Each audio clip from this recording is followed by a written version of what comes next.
అమ్మవారి ఆశీస్సులతో స్వామీజీగా తను పూర్తి స్థాయిలో ఒక ఆధ్యాత్మికం వైపు అడుగులు వేస్తున్నాడు. ధర్మశాస్త్రాలు చెప్పిన పద్ధతిగా జీవుడు కూడా అంత ధర్మయుక్తంగా ఉంటే భగవంతుని యొక్క అనుగ్రహం తొందరగా వస్తుంది. చిన్న వయసులో మీరు ఈ మార్గం వైపు రావడానికి ప్రధానమైనటువంటి కారణం ఏమిటంటే ఏం చెప్తారు? ఏకంగా అమ్మనే పట్టుకుంటే సర్వదేవతలను అనుగ్రహం వచ్చేస్తుంది కదా. ఇంతమంది దేవతలు ఇంతమంది పూజించడానికి ప్రధాన కారణం శివశక్తిని గ్రహించేటటువంటి ఏకైక గ్రాస్పింగ్ పవర్ రుద్రాక్షలో.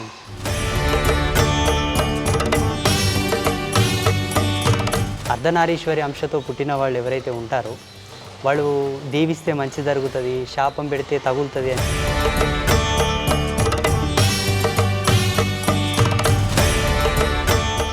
దైవానుగ్రహం పొందాలంటే ఎన్నో జన్మల పుణ్యం ఉంటే తప్ప అది సాధ్యం కాదు. కానీ అతి చిన్న వయసులో అమ్మవారి ఆశీస్సులతో స్వామీజీగా తను పూర్తి స్థాయిలో ఒక ఆధ్యాత్మికం వైపు అడుగులు వేస్తున్నాడు శ్రీ శ్రీ శ్రీ ఆదిత్య పరాశ్రీ స్వామివారు.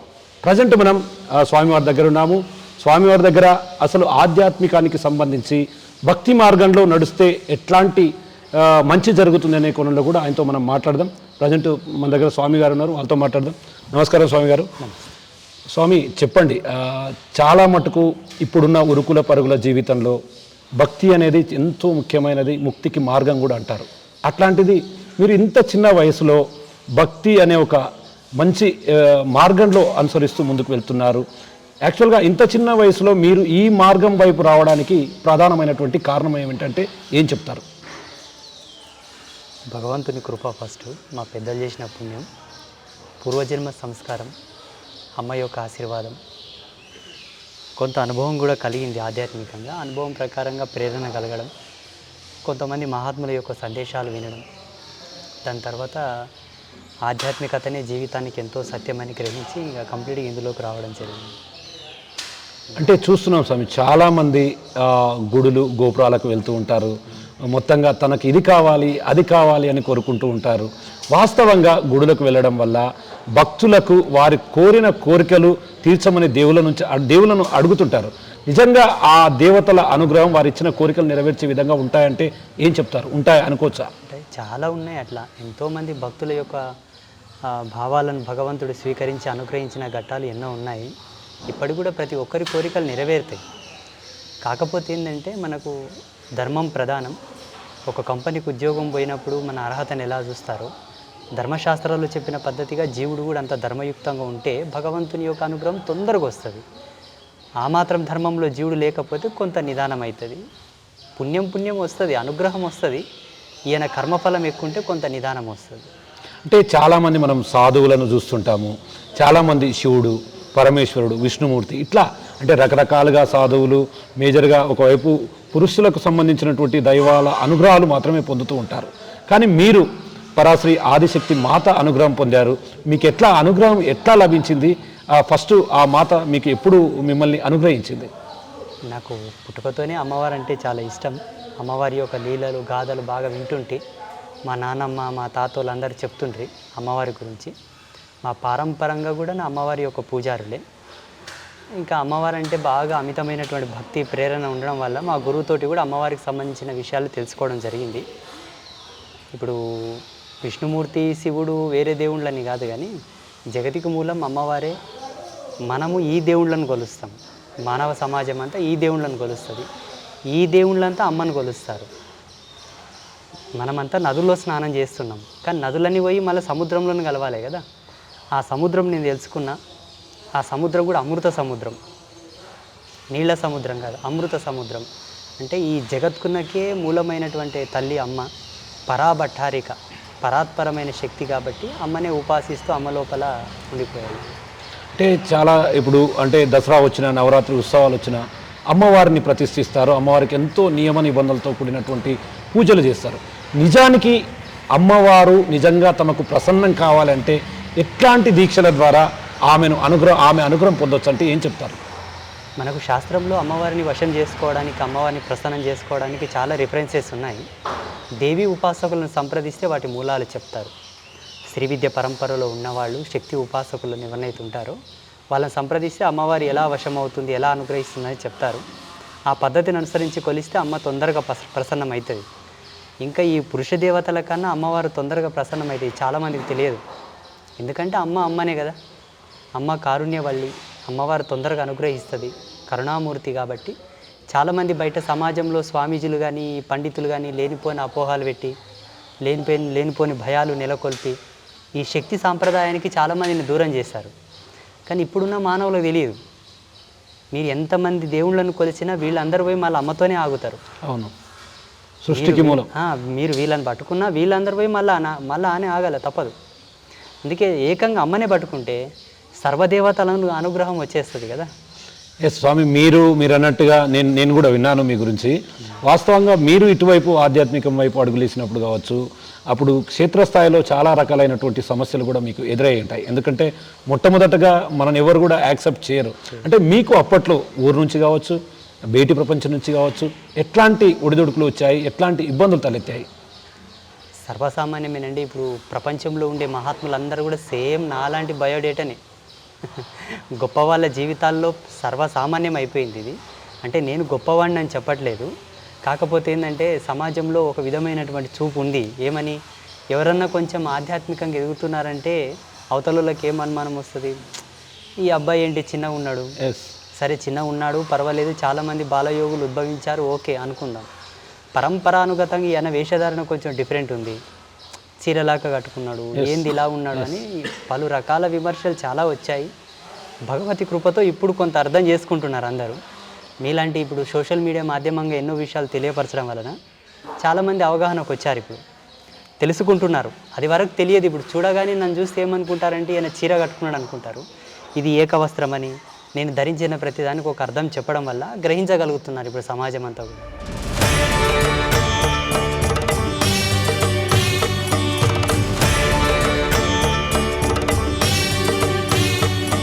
అంటే ఇప్పుడు చాలామంది సాధువులను చూస్తుంటాం, సేమ్ యాజ్ ఇట్ ఈజ్ వస్త్రాధారణలో కాస్త అంటే వస్త్రాలలో మార్పు ఉన్నప్పటికీ మెయిన్ రుద్రాక్ష అనేది ప్రధానంగా ఒక ఆభరణంగా కూడా ధరిస్తారు. అంటే మేజర్గా ఈ రుద్రాక్షకు ఉన్నటువంటి ప్రత్యేకత ఏంటి, దానికి ఉన్నటువంటి అంటే పవర్ ఏంటి? మనకు ఇప్పుడు జియో సిగ్నలైజేషన్ కావాలంటే జియో సిమ్ కార్డ్ వేసుకోవాలి, ఎయిర్టెల్ సిగ్నలైజేషన్ కావాలంటే ఎయిర్టెల్ సిమ్ కార్డ్ వేసుకోవాలి. సాక్షాత్తు శివుని నుంచి మన కనెక్షన్ రావాలంటే రుద్రాక్ష పేమీన ఉండాలి. అంటే రుద్రాక్షకు ఆ పవర్ ఉంటుందంటారు? పవర్ ఉంది. అంటే శివశక్తిని గ్రహించేటటువంటి ఏకైక గ్రాస్పింగ్ పవర్ రుద్రాక్షలో ఉంది. ఓకే, నెక్స్ట్ ఇప్పుడు మనం బోనాల పండుగ వస్తుంది. బోనాల పండుగలో ప్రతిదీ కూడా శివశక్తులకు ప్రత్యేకమైనటువంటి ప్రాధాన్యత కల్పిస్తారు. కానీ దాంట్లో బోనాలు ఎత్తుకునేవారంతా కూడా స్త్రీమూర్తులే. కానీ శివశక్తులకు ప్రత్యేకమైనటువంటి ప్రాధాన్యత కల్పించడంలో ఆంతర్యం ఏంటంటే ఏం చెప్తారు? వాళ్ళు భగవంతుని కొరకే పుట్టారని ఒక నానుడి ఉంది. దేవుడి సేవ కోసం పుట్టారు, అమ్మవారి సేవ కోసం పుట్టారు అని ఒక నానుడి, ఒక ప్రచారం అయితే ఉంది సమాజంలో. భగవత్ సేవకులు భగవంతుని కొరకు పుట్టిన వాళ్ళ యొక్క లక్షణాలు అక్కడేం కనబడవు. ఎందుకంటే మేము కూడా అందులోనే ఉన్నాం కదా, మేము కూడా అమ్మ సాధనలో ఉన్నాం, అమ్మకు అంకితమైనాం కదా. భగవంతునికై పుట్టిన వారి యొక్క లక్షణాలు వాళ్ళలో లేకపోయినప్పటికీ సమాజం అలా భావిస్తుంది, వాళ్ళని సేవించుకుంటుంది, వాళ్ళకు పెద్దపీట వేసింది. ఇప్పుడు సమాజంలో నడుస్తుంది, వాళ్ళ నమ్మకాలు వాళ్ళకున్నాయి, నడుస్తుంది. ధర్మసింధువు ప్రకారంగా, దేవీతత్వం ప్రకారంగా వాళ్ళని అనుసరించిన, వాళ్ళని సేవించుకున్నా, వాళ్ళ దగ్గర ఏదైనా చేయించుకున్నా, వాళ్ళలో సత్యం ఉంటే మీకు సత్యం వస్తుంది, వాళ్ళలో ఏం లేకపోతే ఏం రాదు. అంటే చాలా మటుకు మనం వాహనాలలో ప్రయాణిస్తున్నప్పుడు అక్కడ అంటే పరమేశ్వరుడు శివుడి కలయికతో ఉన్నటువంటి వారు కూడా ఉంటారు. అంటే వాళ్ళు దీవెనలు తీసుకుంటే మంచి జరుగుతుందని చెప్పి కూడా చాలామంది బలంగా నమ్ముతారు. దాంట్లో వాస్తవంగా నిజమెంత అంటే ఏం చెప్తారు? ఆ నానుడైతే ఉంది, ప్రపంచం లోపల అందరికీ ఉంది అది. అంటే అర్ధనారీశ్వరి అంశతో పుట్టిన వాళ్ళు ఎవరైతే ఉంటారో వాళ్ళు దీవిస్తే మంచి జరుగుతుంది, శాపం పెడితే తగులుతుంది అని ఒక నానుడు ఉంది. అది ఎంతవరకు సత్యము ఎంతవరకు అసత్యం అన్న మాట పక్కన పెడితే మా పెద్దలు ఒక మాట అనేవాళ్ళు, ఎవరి కడుపు మీద కాలు జాపనోని కాలు పట్టుకుంటే మంచిది అవుతుంది అంటుండ్రి. ఎవరి కడుపు మీద కాలు జాపనోని కాలు పట్టుకుంటే మంచిది అవుతుంది, వాని కాలు మొక్కితే మంచిగా అవుతుంది. 10 మంది కడుపుల మీద కాలు జాపినోని కాలు మొక్కితే పాపం తగ్గుతుంది అంటుండ్రి మా పెద్దలు. ఇది మోటు సామెత. అవతలోళ్ళు దీవించే కోణంలో అంత సత్యాత్ములై ఉండి అంత నిష్టతో ఉంటే వాళ్ళు దీవించినా శపించినా మంచి జరుగుతుంది, చెడు జరుగుతుంది. ఉన్నారా లేదా అది మనం చూసుకోవాల్సి ఉంటుంది. ఇప్పుడు వాళ్ళు దీవిస్తే మంచి జరుగుతుంది, శాపం పెడితే చెడు జరుగుతుంది నేను చెప్పాల్సిన అవసరం లేదు. మా ఋషి పరంపరలో ఎలా ఉంటుందంటే సాధువుల ధర్మంలో ఆశీర్వచనం పొందేటటువంటి కోణంలో ఆయన ఉన్నప్పటికీ ఇచ్చే కోణంలో ఇక్కడి సాధువు ఎవరైతే ఉన్నారో ఆయన 1,75,00,000 మంత్రజపం చేసి ఉంటే ఆ టాకింగ్ పవర్ వస్తుంది, వాక్కు పవర్ వస్తుంది. 1,75,00,000 లేకపోతే 3.5 సంవత్సరాలు మౌనంగానే ఉండాలి ఆయన. 3.5 సంవత్సరాలు మౌనంగానే ఉండాలి. అది లేకపోతే శుద్ధ సత్వ సంపన్నమైనటువంటి నిరాహార యోగత్వాన్ని పాటించి ఉండాలి. ఇన్ని పాటిస్తేనే మాకు ఆశీర్వదించే శక్తి వస్తుంది, శాపం పెట్టే శక్తి వస్తుంది. ఇంకా అవతలోళ్ళు ఏ సత్యంగా ఉండాలనో, ఎలా శాపం పెడతారో, ఎలా వరం ఇస్తారో సమాజమే డిక్లేర్ చేసుకోవాలి. కొన్ని అపోహలు అయితే క్రియేట్ చేశారు సమాజంలో. అది వాస్తవమా అవాస్తవమా మీకు తెలియదు, మాకు తెలుసు స్వామి, మాకు తెలుసు. అది ఇప్పుడు ఇన్ని ప్రమాణాలు నేను చెప్పాను. అవునండి. చూడండి, మద్య మాంసాదులు సేవించిన వాడు ఎవడు కూడా దీవించినా ఫలించదు, శాపం పెట్టినా ఫలించదు. అట్లా టోళ్ళతోనే ఏమన్నా అనిపించుకున్నా మన పనులు జరగవు, ఇంకా జరిగేది కాదు, జరగవు. గురుగారు, అటువంటి వాళ్ళతో సంభాషించినా కూడా మన పనులు చెడిపోతాయి కానీ సక్సెస్ కావు. ఎందుకంటే ఆ నోరే పెద్ద. ఇప్పుడు ఒక జీవిని చంపి తిన్న తర్వాత ఇక్కడ ఉసురు ఉంటుంది. డ్రింక్ చేసిన తర్వాత మన శరీరంలో ఉండేటటువంటి దైవశక్తులు నిద్రావస్థలోకి వస్తాయి. శాస్త్రం దానికి ప్రామాణికమైన నిర్వచనం ఇచ్చింది. ఇప్పుడు ఎవరైతే మీరు అంటున్నటువంటి వాళ్ళు దీవిస్తారు శపిస్తారు అంటున్నారు కదా, వాళ్ళు ఏమి తినకుండా తాగకుండా తప్పుడు పనులు చేయకుండా నిరంతరం భగవంతా దేవా దేవా స్వామి అమ్మ అమ్మ అమ్మ అమ్మ అమ్మ అనుకుంటూ ఉండాలనుకోండి, వాళ్ళు ఏమంటే అది అవుతుంది. ఉన్నారా లేదా కదా ఒకటి చూసుకుంటే చాలు. సో అంటే చాలా మటుకు మనం గ్రామాల్లో చాలా వింటుంటాం. అంటే ఎవరైనా ఏదైనా మాట్లాడినప్పుడు వారి నాలుక మీద మచ్చలు ఉన్నాయి, వాడు ఏదైనా సరే అంటే అవుతుంది అంటూ ఒక అపోహ జనాల్లో బాగా ఉండిపోయింది. నిజంగా నాలుకపై మచ్చలు ఉన్న వాళ్ళు అట్లా మాట్లాడితే నిజంగా అవి జరుగుతాయంటారా? పుట్టుమచ్చల శాస్త్రం ప్రకారంగా ఆడవాళ్ళకు ఒక సంకేతం, మగవాళ్ళకు ఒక సంకేతం చెప్పి ఉన్నారు. ఈ సంకేత భావనతో ఎటువైపు ఏ మచ్చ ఉంటే అది కూడా నాలుక కిందన పక్కన పైన నడి నాలుక మీదన పక్కపోంట అనే దానికి ప్రమాణాలు ఉన్నాయి. ఒక నాలుక నిండా నల్లగా ఉందని అన్నీ అంటే సరిపోదు. దానికి కూడా కొన్ని స్థానాలు ఉన్నాయి, దానికి కొన్ని పద్ధతులు ఉన్నాయి. ఆ పద్ధతి ఉన్న వాళ్ళు అన్న మాటలు జరుగుతాయి వాస్తవంగా. ఇప్పుడు నారదుడు ఉన్నాడు, మీకు తెలుసు కదా, నారదునికి నడి నాలుక మీద మచ్చ ఉన్నదట. ఓకే, ఆయన చిచ్చు పెట్టగలడు, చిచ్చు తొలగించగలడు. 2 అర్హతలు ఉన్నాయి ఆయనకు. ఈ అర్హత కన్నా అతనికి ఇంకొక అర్హత కూడా ఉన్నది. ఆయన మహాబ్రహ్మచారి కాబట్టి లోక కళ్యాణం చేయగలడు, లోక వినాశనం కూడా చేయగలడు. ఇది ఒక ప్రమాణం మీకు అందరికి అర్థం కావాలనే వ్యక్తి కాబట్టి. అట్లా ఉన్నాయి. నాలుక మీద మచ్చలుంటే జరిగితే మంచి జరుగుతుంది, చెడు జరుగుతుంది. ఎటువైపు ఉన్నాయి, ఎవరికి ఏ దిశగా ఉన్నాయి తెలుసుకుంటే దాన్ని బట్టి మనం నిర్ధారణ చేయొచ్చు. అంటే స్వామి, ఇప్పుడు మీరు అన్నట్టుగా అమ్మవారి దీక్షలు ప్రారంభించే సమయంలో, అమ్మవారి దీక్షను ధరించాలనుకున్న సమయంలో చాలామంది చాలా రకాలుగా చాలా పూజలు వారికి తోచినట్లు వాళ్ళు దీక్షను స్టార్ట్ చేస్తారు. నిజంగా అమ్మవారి దీక్ష చేస్తే ఎట్లాంటి నియమాలు పాటించాలి, ఎట్లాంటి నియమాలతో అమ్మవారికి దగ్గర కావాలి? ప్రపంచంలో సెల్ఫ్గా స్వతంత్రంగా ఏది చేయడానికి ఎవరికి హక్కు లేదు. ఈ జగత్తు ఇన్ని పరివర్తనాలతో, ఇన్ని ప్రభావాలతో అల్లుకున్నదంటే ఎన్నో తరాల ఎంతోమంది యొక్క శ్రమంగా ఇన్ని అద్భుతాలు జరిగినాయి. కాబట్టి దేని మీద కూడా స్వతంత్రంగా నిర్ణయం చేసుకునే హక్కు, నడిచే హక్కు ఎవరికి లేదు. అందున ఆధ్యాత్మికంగా స్వతంత్రంగా సెల్ఫ్గా నడిచే హక్కు ఎవరికి లేదు. పర్టిక్యులర్లీ గైడెన్స్ తీసుకొని దాని సమగ్రమైన వివరాలను అనుసరించి చేస్తేనే ఆ పూజలు ఫలిస్తాయి, వాళ్ళ దీక్షలు ఫలిస్తాయి. లేదంటే అంతకన్నా 10 రెట్లు తిప్పి కొడతావు అవి. అంటే అవి తిరిగి మళ్ళీ ప్రమాదకరంగా మారే అవకాశాలు వస్తాయి. ఎందుకంటే భగవంతుడు అంటే ఆషమాష కాదు, ఆటపాటలు కాదు, బొప్పలాట కాదు, బొమ్మలాట కాదు. సెకండ్ పాయింట్ ఏంటంటే ఏది ఏమైనా అనుభవజ్ఞుడైన వాళ్ళతోటికి వెళ్ళి తెలుసుకొని చేసేదాని లోపల మీరు తప్పకుండా మంచిని చూస్తారు, మంచి సాధిస్తారు. లేకపోతే ఇబ్బందులు వస్తాయి. ఇంకొకటి ఏంటంటే ఇప్పుడున్నటువంటి ప్రస్తుత వర్తమానంలో సమాజంలో ధార్మిక పరిషత్ అంతా కూడా కలుషితం చెందింది, ప్యూరిటీగా లేదు.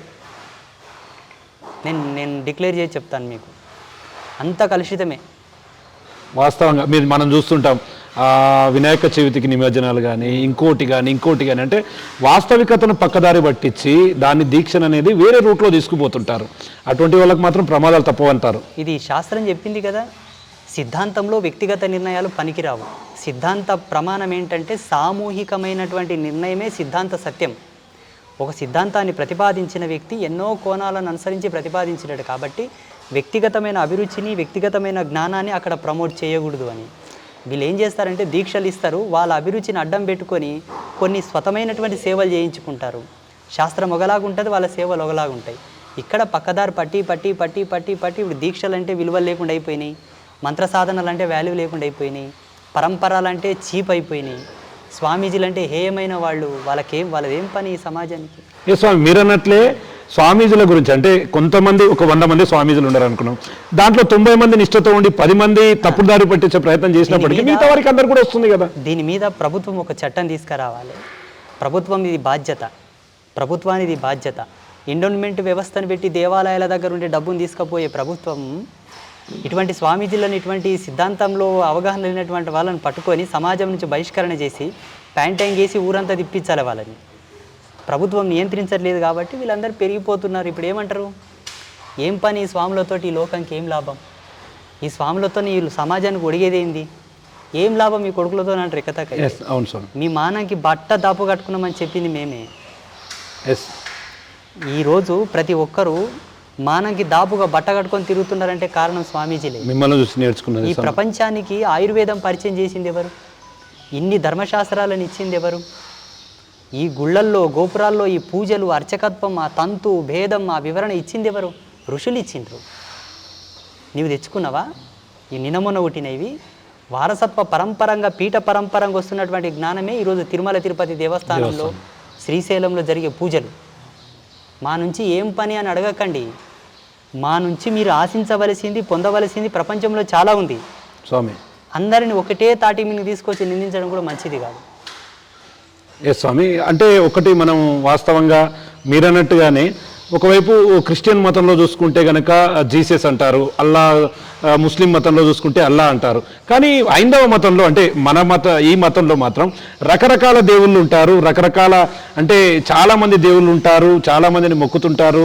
రాళ్ళు, చెట్లు, ఈ అన్నిటిని కూడా భారతీయ సంస్కృతిలో ఒక మంచి సంప్రదాయంగా కూడా గుర్తిస్తారు. దీని మీద అంటే మీరు ఇచ్చే క్లారిటీ ఏంటి? వాస్తవంగా ఇంతమంది దేవతలు ఇంతమంది పూజించడానికి ప్రధాన కారణం ఏమని అనుకుంటున్నారు? ఇందులో సింపుల్గా చెప్పాలంటే విజ్ఞానం అజ్ఞానం రెండు ఉన్నాయి. విజ్ఞానం ఎవరిదయ్యా అంటే మనది. చూడు, ఆస్వాదించగల మనసుండి గౌరవించగల బుద్ధి జ్ఞానం ఉంటే ఎవరినైనా గౌరవించవచ్చు, ఎవరినన్నా ప్రేమించవచ్చు, ఎవరిలోనన్నా మాతృత్వం చూడవచ్చు. అలా చూసే గుణము, ఆ ప్రేమ, అభిమానము, ఆ గొప్పతనం మాలో ఉంది కాబట్టి ప్రతి దాంట్లో దైవత్వాన్ని చూడగలిగినాం మేము. ఆ మంచితనం మాలో ఉంది కాబట్టి రాయిలో చూసినాం, ఎద్దులో చూసినాం, కుక్కలో చూసినాం, ఆకులో చూసినాం, చెట్టులో చూసినాం, పుట్టలో చూసినాం. ఆ మనస్సు ఉంది మా లోపల, చూసే మనస్సు మంచిగా, అంకిత భావం ఉంది మా లోపల కాబట్టి అన్ని చోట్ల భగవంతుని చూసుకోగలిగినాం. వాళ్ళకు లేదేమో, ఒకే చోట ఆగిపోయారు. ఇంకొక సింపుల్ లాజిక్ చెప్పాల్సి వస్తే అంధుడికి ఒకే వర్ణము, గుడ్డివాడికి ఒకే వర్ణము, కళ్ళుండేవానికి అనేక వర్ణాలు ఉన్నాయి. అవి ఈ అందమైన ప్రపంచంలో ఎన్నో అద్భుతాలను చూడగలుగుతాం. అలా శోధించవలసినటువంటి జ్ఞానము, అన్వేషించగలిగినటువంటి తాపసిక శక్తి మాలో ఉంది కాబట్టి అనేకమైన దేవతలను దర్శించగలిగినాం, సమాజంకి ఇవ్వగలిగినాం.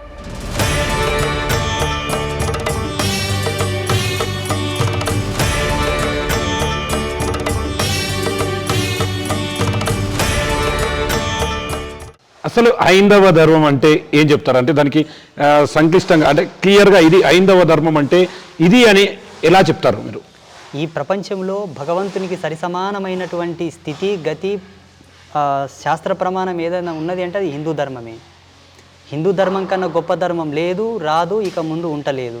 సృష్టి ధర్మం హిందూ ధర్మం, సృష్టి విజ్ఞానం హిందూ ధర్మం, ప్రకృతి విజ్ఞానం హిందూ ధర్మం, ఖగోళ విజ్ఞానం హిందూ ధర్మం. నువ్వు ఇక్కడ తిప్పికొట్టు, అక్కడ తిప్పికొట్టు, ఎక్కడని తిప్పికొట్టు, హిందూ ధర్మమే ప్రపంచమంతా ఉంటుంది.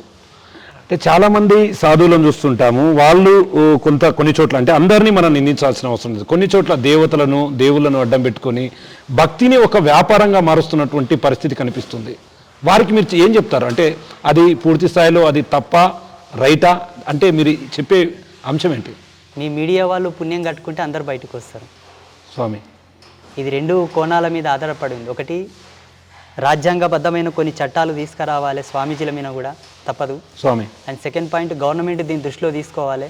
స్వామి. మూడవది మీలాంటి మీడియా పాత్రికేయులు కూడా దీని మీద ఫోకస్ చేసి ఎప్పటికప్పుడు వాళ్ళని బయటికి తీస్తూ ఉంటే అందరూ బ్యాక్ స్టెప్కు వెళ్ళిపోతారు, అసలైన వాళ్ళు మాత్రం మిగిలిపోతారు అని చెప్పి మాయించటోళ్ళకు నెత్తినొప్పి తగ్గుతుంది. స్వామి. మాయింటలో నెత్తినొప్పి తగ్గుతుంది. ఇప్పుడు నిరంతరము భగవత్ సేవ కొరకు శరీరాన్ని కృషింపజేసి సదా ఈశ్వర ఈశ్వర అనుకుంటా మా ఆత్మను మా శరీరాన్ని అందు రమింపజేస్తున్న వాళ్ళని కూడా కింది నుండి పైకి చూస్తారు. మార్కెట్లోకి పోతే కొత్త బాబా వచ్చిండ అంటే డైరెక్ట్ బాబా, మాకు టైటిల్ బాబా, బురిడి బాబా అంటారు, కొత్త బాబా అంటారు. అసలు ఎలా ఏం అనుకోవాలో కూడా అర్థం కాని పరిస్థితి. వాళ్ళంతవరకు మమ్మల్ని అనాలిజ్ చేసిండ్రంటే ఇంకెవరినో వాళ్ళు అలా చూసి ఉంటారు. అవునవును స్వామి. సమాజంలో అది జరిగింది కాబట్టి మీ ఒకరి మీద నిందిస్తారు. అటువంటి వాళ్ళనంతా కూడా గవర్నమెంట్ కొంచెం దృష్టి పెట్టి వాళ్ళని తీసి పక్కకు పెట్టగలిగితే మాలాంటి వాళ్ళకు కొంత గౌరవం మిగులుతుంది. అదే నేను చూసినాం, నిన్ననే అమావాస్యను కూడా చాలామంది నిన్న అమావాస్యను ఒక ప్రధానమైన రోజుగా కూడా చూస్తారు. వాస్తవంగా నిజంగా అంటే నాకు కూడా ఇప్పటికి కూడా ఒక క్లారిటీ అనే అంశం ఏంటంటే అమావాస్య రోజు బయటికి వెళ్ళకూడదు, ఏం పనులు చేసినా కూడా అవి సెట్ కావు, కావలసిన పనులు కూడా అవుతాయి అంటూ కూడా ఒక ఉంది. ఇప్పటికి కూడా దాన్ని పాటిస్తూ వస్తున్నారు. వాస్తవంగా అమావాస్య రోజుల్లో చేయాల్సిన పనులు ఏంటివి, చేయకూడని పనులు ఏంటివి, దీని మీద మీరు ఇచ్చే ఒక స్పష్టమైనటువంటి క్లారిటీ అవసరం ఉంది. శాస్త్రీయంగా పర్యావరణ సిద్ధాంతం ప్రకారంగా మనకు జ్యోతిషం ప్రకారంగా వాస్తవంగా అమావాస్య కీడు. ఏదో అత్యవసర పరిస్థితి ఉంది, ఇంకేదన్నా అనారోగ్య సమస్య ఉంది, ప్రభుత్వ ఉద్యోగాల్లో ఉన్నాము, గవర్నమెంట్ జాబ్స్ ఉన్నాయి, వెళ్ళాల్సిన పరిస్థితి ఉంది అంటే వెళ్ళొచ్చు, తప్పులేదు, అది భగవంతుడు చూసుకుంటాడు. అనాలోచితంగా ఫ్రీగా విహారయాత్రగా వెళ్తున్నాము, ఎక్కడో తిరగనికి పోతున్నాం, అక్కడిక్కడ పోతున్నాం అంటే పోకూడదు. ఎందుకంటే అమావాస్య రోజు జీవధర్మ సిద్ధాంతం ప్రకారంగా జీవుడికి అంత పర్టికులర్లీ భగవంతుడి నుంచి కనెక్షన్స్ రావు. ఆ రోజు ఆ ప్రాణ సంరక్షణ శక్తులన్నీ కూడా స్తంభింపబడతాయి. కాబట్టి ఆ అమావాస్యకు భగవంతుడు అంత రిజర్వేషన్ ఇచ్చిండు ఆ డేకి. అందుకే కొంచెం ఆచి తూచి ఉండండి, వీలైతే దేవుళ్ళ కాడ ఉండ్రి, ఇంట్లో ఉండ్రి, మంచిగా ఉండ్రి, ఏ పనులు చేయకుర్రి, సాహసవంతమైన పనులు చేయకురని అనాదిగా మనకు ఒక నానుడి వచ్చింది. అది కొన్ని లక్షల మందికి ఆ రోజు అశుభం జరిగింది. ఇప్పుడు మిట్ట మధ్యాహ్నము ఎండాకాలం మిట్ట మధ్యాహ్నం 12 గంటలకు రోడ్ల మీదకి పోతే బాడీ డీహైడ్రేషన్ అవుతుంది, మనకు శరీరంలో కొన్ని మార్పులు వస్తాయని డాక్టర్లు ఎట్లా చెప్తున్నారు. అంటే కొంతమంది మీద జరిగి అస్వస్థ పాలై హాస్పిటల్కి వెళ్ళడం వల్ల డాక్టర్లు డిక్లేర్ చేస్తే 10 మందికి ప్రాచుర్యమైంది. అది అమావాస్య మీద కూడా కొన్ని లక్షల మంది మీద అనాలిసిస్ చేసిండ్రు మా ఋషులు గురువారం. అప్పుడు చెప్పిండ్రు, అయ్యా అమాసకి ఎక్కడ ఓకుర్రా, ఏం పని చేయకుర్రా, మంచిగా ఉండుర్రి, గిట్లా ఉండుర్రి, ఏమో అత్యవసరం ఉంటే పోరి, దేవుడు చూస్తాడు, అనవసరంగా ఓకుర్రా అని చెప్పేసి ఒక నియమం తీసుకొచ్చారు. ఇదే అమావాస్యకు క్షుద్ర పూజలు చేసేవారికి అనుకూలంగా ఉంటాయి అని అంటారు.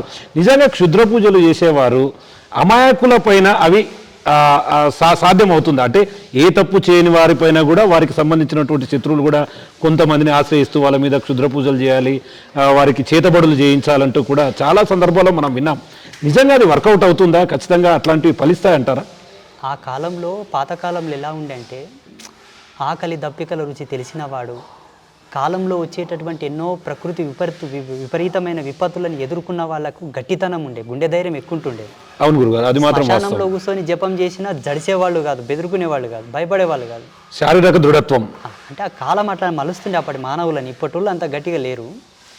మంత్రానుష్ఠాన చంద్రిక ప్రకారంగా, మంత్రశాస్త్రాల ప్రకారంగా ఏ సాధకుడే కానీ ఒకవేళ చేతబడు చేయాలన్నా, ఏమన్నా దుష్టక్రియలు చేయాలన్నా, క్షుద్ర పూజలు చేయాలన్నా పుష్కర కాలం ఆయన కఠినమైన నియమాలకు కట్టుబడి పరిపూర్ణమైన బ్రహ్మచర్యంతో ఉండి నియమిత మంత్రదీక్షను అనుసరించి చేస్తేనే వానికి ఆ సిద్ధులు వస్తాయి, లేకపోతే రావు. పుష్కర కాలం అంటే 12 సంవత్సరాలు. వాస్తవంగా బీజమంత్రాలన్నీ కూడా పుష్కర కాలం తర్వాతనే అవి ఫలించడం మొదలు పెడతాయి. 1 సంవత్సరం 2 సంవత్సరాలు చేస్తే రావు అవి. అంటే ఇప్పుడు జరిగే చేతబడులు అవన్నీ కూడా ఉత్త డొల్లనే అంటారా? అపోహాలు అవతలి వారిని దెబ్బతీయాలంటే ఏదో ఒకటి క్రియేట్ చేయాలి.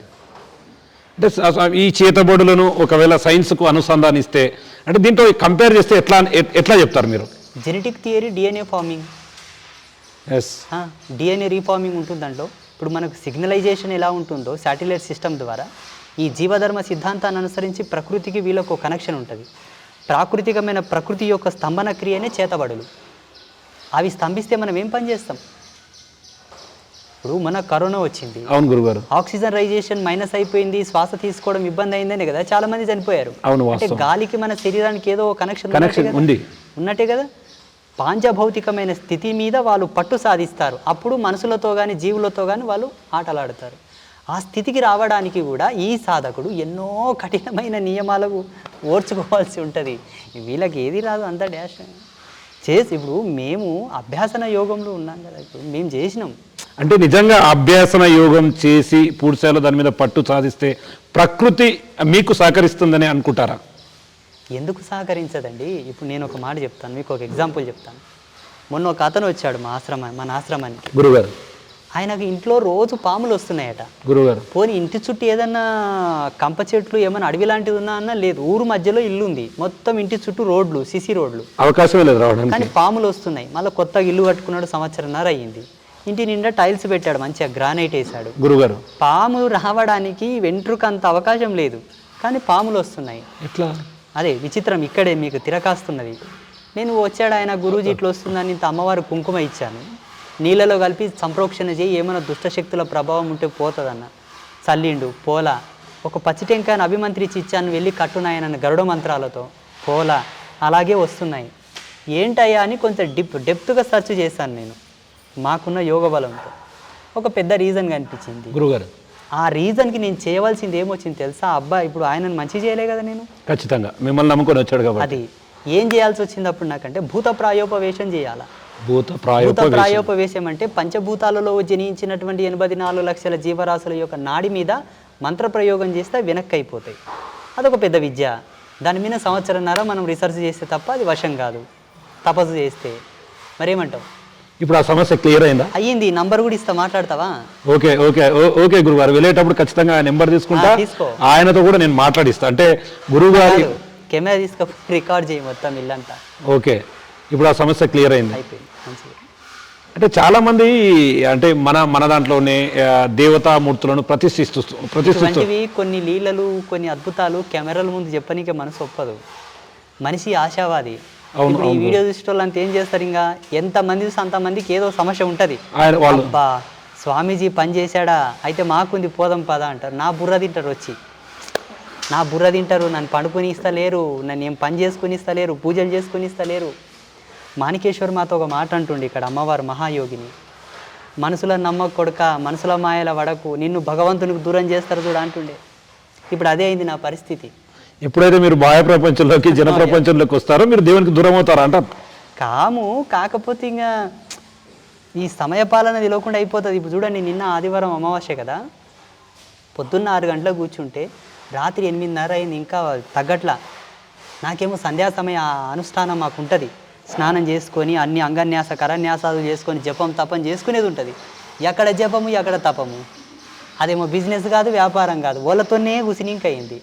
పోనీ వాళ్ళతో వచ్చి స్వాములతో వచ్చి ఇంత ఆశీర్వాదం తీసుకొని పోతారంటావా? వాళ్ళ సంసారం అంతా చెప్పుకుంటూ కూర్చుంటారు. అంటే వాళ్ళ సమస్యలు అలాంటివి, మధ్యతరగతి కుటుంబాలు మొత్తం కూడా. అది సమస్య కాదండి, వెటకారం. సమస్యకు ఒక లెక్కు ఉంది, ఒక తిక్కు ఉంది. వెటకారం అది. ఏంది సోది? గంట సేపు కూర్చుంటే నీ సమస్యలు పోతాయా? అగ్నితో పోయి కౌగిలించుకుంటేనే నువ్వు కాలిపోతావు, దాని మీద కూర్చుంటే కాలిపోవాల్సిన అవసరం లేదు. సత్యమైన యోగిని దర్శించుకుంటేనే నీ పాపాలు పోతాయి. ఇంకొక విషయం చెప్తా, సమస్య వచ్చింది ఎలాగో తీరడం అలాగే. గురుగారు, నీకు ఆ సమస్య ఎలా వచ్చింది? స్వయంకృత అపరాధమా, పెద్దలు చేసిన పాపమా, నీవు చేసుకున్న పాపమా, ఏంటి? దాని ధర్మాన్ని బట్టి అది నివారించబడతా తప్పిస్తే ఏదో స్వామీజీల దగ్గరకు పోతే, తిరుపతికి పోతే, శ్రీశైలం పోతుంది అనుకోవడం కల్లా. మహాత్ములను, మహితాత్ములను, యోగులను, ఋషులను దర్శించుకుంటే, పుణ్యక్షేత్రాలకు, పుణ్యతీర్థాలకు పోతే వచ్చేది పుణ్యం, సుకృతం, ఆశీర్వాదం వస్తుంది. దీనివల్ల జరిగే అద్భుతాలు జరుగుతాయి. మీ పిచ్చి పిచ్చి కోరికలు తీరవు. ఇప్పుడు నేను ఒక ఉదాహరణ చెప్తానండి, వింటున్నారా? గురుగారు, ఒక ఉదాహరణ చెప్తాను. ఏంటి ఆ ఉదాహరణ? ఒక అతడు పెయ్యి బలిసి బాగా వచ్చిన డబ్బులతో తాగి తాగి తాగి తాగి తాగి తాగి కిడ్నీ ఫెయిల్యూర్ అయి పడ్డాడు. అవునండి. వచ్చి స్వామిల కాలం మీద పడితే బాగా కావాలనా? అది ప్రతి డిపార్ట్మెంట్కి ఒక రూల్ ఉన్నట్లని ఆధ్యాత్మిక డిపార్ట్మెంట్ కూడా ఒక రూల్ ఉంది. ఏంటి? మద్య మాంసాదులు సేవించకండి, పరస్త్రీ సాంగత్యం చేయకండి, సుఖ సంతోషాలతో ఉండండి. మెయిన్ గైడ్ లైన్స్ అది. మా రూల్స్కు ఎదురుగా నువ్వు జీవించావు, తాగావు, చెడిపోయావు. ఇప్పుడు మా రూల్స్లో నువ్వు లేవు, మేము ఎట్లా అనుగ్రహించాలి? అది పాసిబుల్ కాదు. అది ఇప్పుడు ప్రపంచమంతా అలాగే ఉంది. వాళ్ళకు వ్యాపారం చేసే అవగాహన ఉండదండి. ఆశకు డబ్బులు పెడతారు, మోసపోతారు, వచ్చి కాళ్ళ మీద పడతారు. వినండి, అవును అవును. వాళ్ళకు సమగ్రమైనటువంటి విషయ సూచక విషయ పరిజ్ఞానమే ఉండదు. సాహసానికి మించిన పనులు చేస్తారు, విచ్చలవిడిగా డబ్బును వాడతారు, వచ్చి కాళ్ళ మీద పడతారు. ఎలా బాగా చేయాలండి? పోనీ మా ఆశీర్వాదం, మా తపో మహిమ, మా మంత్రబలమే సత్యమైతే కాళ్ళు చేతులు గట్టిగా ఉన్న నిన్ను బాగు చేసే బదులు ఎంతో మంది మెంటల్ డిజార్డర్తో బాధపడుతున్న వాళ్ళు చాలా మంది ఉన్నారు. క్యాన్సర్ హాస్పిటల్లో, గాంధీ హాస్పిటల్లో, ఉస్మానియా హాస్పిటల్లో, ప్రపంచంలో ఉన్న ఎంతో మంది అనాథులు, అంధులు, వికలాంగులు, మానసిక దౌర్బల్యం కోల్పోయిన వాళ్ళు బస్టాండ్లో, రోడ్ల మీద చాలామంది ఉన్నారు. మా తపస్సు సత్యమైతే ఓలను బాగా చేయలే కదా. అవునండి. అయ్యో నువ్వు కనీసం విసర్జించన కడుక్కోగలుగుతున్నావు, వాళ్ళు అది కూడా చేతగాని వాళ్ళు ఉన్నారు. అవును గురుగారు. దేనికి ఏం పని చేయాలి అవే పని చేస్తాయండి. అంటే ఒకవేళ అట్లా వస్తున్న వాళ్ళకి మీరు ఏం చెప్తున్నారు? ఇట్లా అంటే ఎవరైతే ప్రకృతిని ధిక్కరించి ఏం చెప్తాము? ఆశీర్వాదం ఇస్తాము, నెత్తిమిన చేతులు పెడతాం, బాగా అవుతుంది, బాగా అవుతుంది, బాగా అవుతుంది. ఇంకో వారం 10 రోజులు తిరుగుతాడు, వస్తాడు, 5 రోజులు అయి తిరిగితే నాకు బాగా కాలేదంటాడు. ఇంకేం చెప్తావు? అవుతుంది పో అంటాం, ఏమనలేదు. అంటే వాస్తవంగా మనము చాలా మటుకు చాలా మందిని చూస్తుంటాం. ఒకరొకరి కోరికలు ఒక్కోలాగా. అంటే కొందరు దైవభక్తి కోసం వస్తే, కొందరు ఆత్మలచే బాధింపబడ్డోళ్ళు అని కొంతమంది, మాకు నిజంగా ఆత్మలు, ప్రేతాత్మలు మమ్మల్ని వేధిస్తున్నాయని చెప్పి చాలామంది. అట్లాంటి సిచ్యువేషన్లు మీ దగ్గరికి ఎవరైనా వస్తున్నారా? వాస్తవంగా ఆత్మలు, ప్రేతాత్మలకు మధ్య తేడా ఏంటి? స్పిరిచువల్ డిపార్ట్మెంట్ అంటేనే సంసార ధర్మంలో ఉండే 64 సమస్యలకు నిలయం. సంసారులకు 64 సమస్యలు ఉంటాయంట. మేమే డిక్లేర్ చేసినాం దాన్ని కూడా. మా బుద్ధి ఎంత స్మార్ట్ చూడండి. హిందూయిజం నేను ఇంతకుముందు అడిగినావు కదా, వేరే రిలీజియన్ వల్ల ఉండవు. వాస్తవం గురుగారు. అది మేము మనిషి యొక్క జీవితంలో 64 అవస్థలతో బాధపడతాడని మేము రీసెర్చ్ చేసి తీసినాం.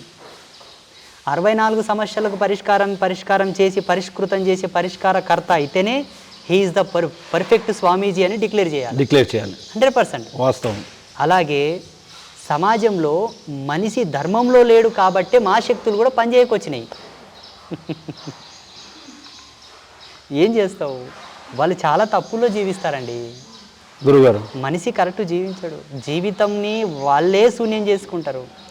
అక్కడికి కూడా ఎంతో అంతో మేము కూడా కొంత, అంటే మా జీవితాలు, మేము బ్రతికిన మా బ్రతుకు, మా చిన్నతనంలో మేము పడ్డ కష్టాలు కూడా మాకు ఆ పెయిన్ ఉంటుంది కదా. అవునండి. నా వరకు వేరే స్వామీజీల గురించి నాకు తెలియదు. ఆ కష్టాన్ని చూసి ఓర్వలేపక అమ్మవారి ముందు రోజు క్షమాభిక్ష చెప్తా. ఏంటి అమ్మా, నేను సత్యవంతుడైతే నా సత్యం నీవు తీసుకోవాలని బాగా చేయంట. అట్లా చాలామంది బాగా అవుతున్నారు ఇక్కడ అంబాత్రయ క్షేత్రంలో.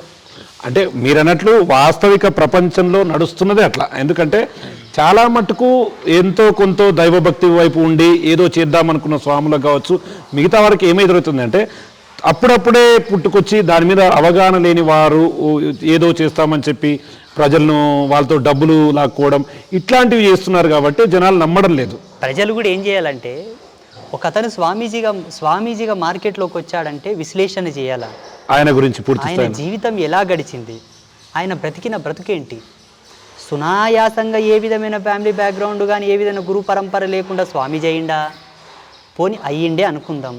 ఆయన తపస్సు ఏంటి, ఆయన జ్ఞానం ఏంటి, ఆయన నడిచే నడవడిక ఏంటి, పరంపరగా ఆయన కొలిచే దేవత ఎవరు, ఆయన ద్వారా జ్ఞానం పొందిన వాళ్ళు ఎవరు, ఎంతవరకు బాగుపడ్డారు, ఇవన్నీ సమగ్రంగా తెలుసుకొని పోయి కాలం మీద పడితే అంతో ఇంతో పుణ్యం వస్తుందండి. సంపూర్ణమైనటువంటి మీరు అన్నట్లుగానే సంపూర్ణమైనటువంటి గురువుగా స్వామిగా రావాలి అంటే దానికి అంటే ఏదైనా సూత్రం ఉంటుందా? ఖచ్చితంగా ఇది పాటిస్తే సంపూర్ణమైన వ్యక్తిగా ఇతన్ని అనొచ్చు స్వామీజీ అంటే ఏం చెప్తారు? చతురాశ్రమ ధర్మాల్లో ఏదో ఒక ఆశ్రమ ధర్మాన్ని కట్టుబడి ఉండి, శాస్త్రం మనకు సనాతన ధర్మంలో చెప్పినటువంటి కొన్ని ధర్మశాస్త్రాలకు అనుగుణంగా ఆయన బ్రతకగలిగితే గురుగారు తప్పకుండా గురువు అని డిక్లేర్ చేయవచ్చు. శాస్త్రం లేదు, ఏది లేదు, నా మెంటాలిటీకి తగ్గట్లు నేను నడుస్తా, నేనే దేవుణ్ణి, నాకు అమ్మవారు చెప్పింది, అమ్మవారు నన్ను గుండు గీసుకొని ఇక్కడ ఇది పెట్టుకున్నామన్నది, అక్కడ అది పెట్టుకున్నామన్నది అంటే నీ దూల తీరుతుంది, పోయిన వాళ్ళ దూల తీరుతుంది తప్పిస్తే అమ్మ సత్యంగానే ఉంటుంది ఉన్నతోటి.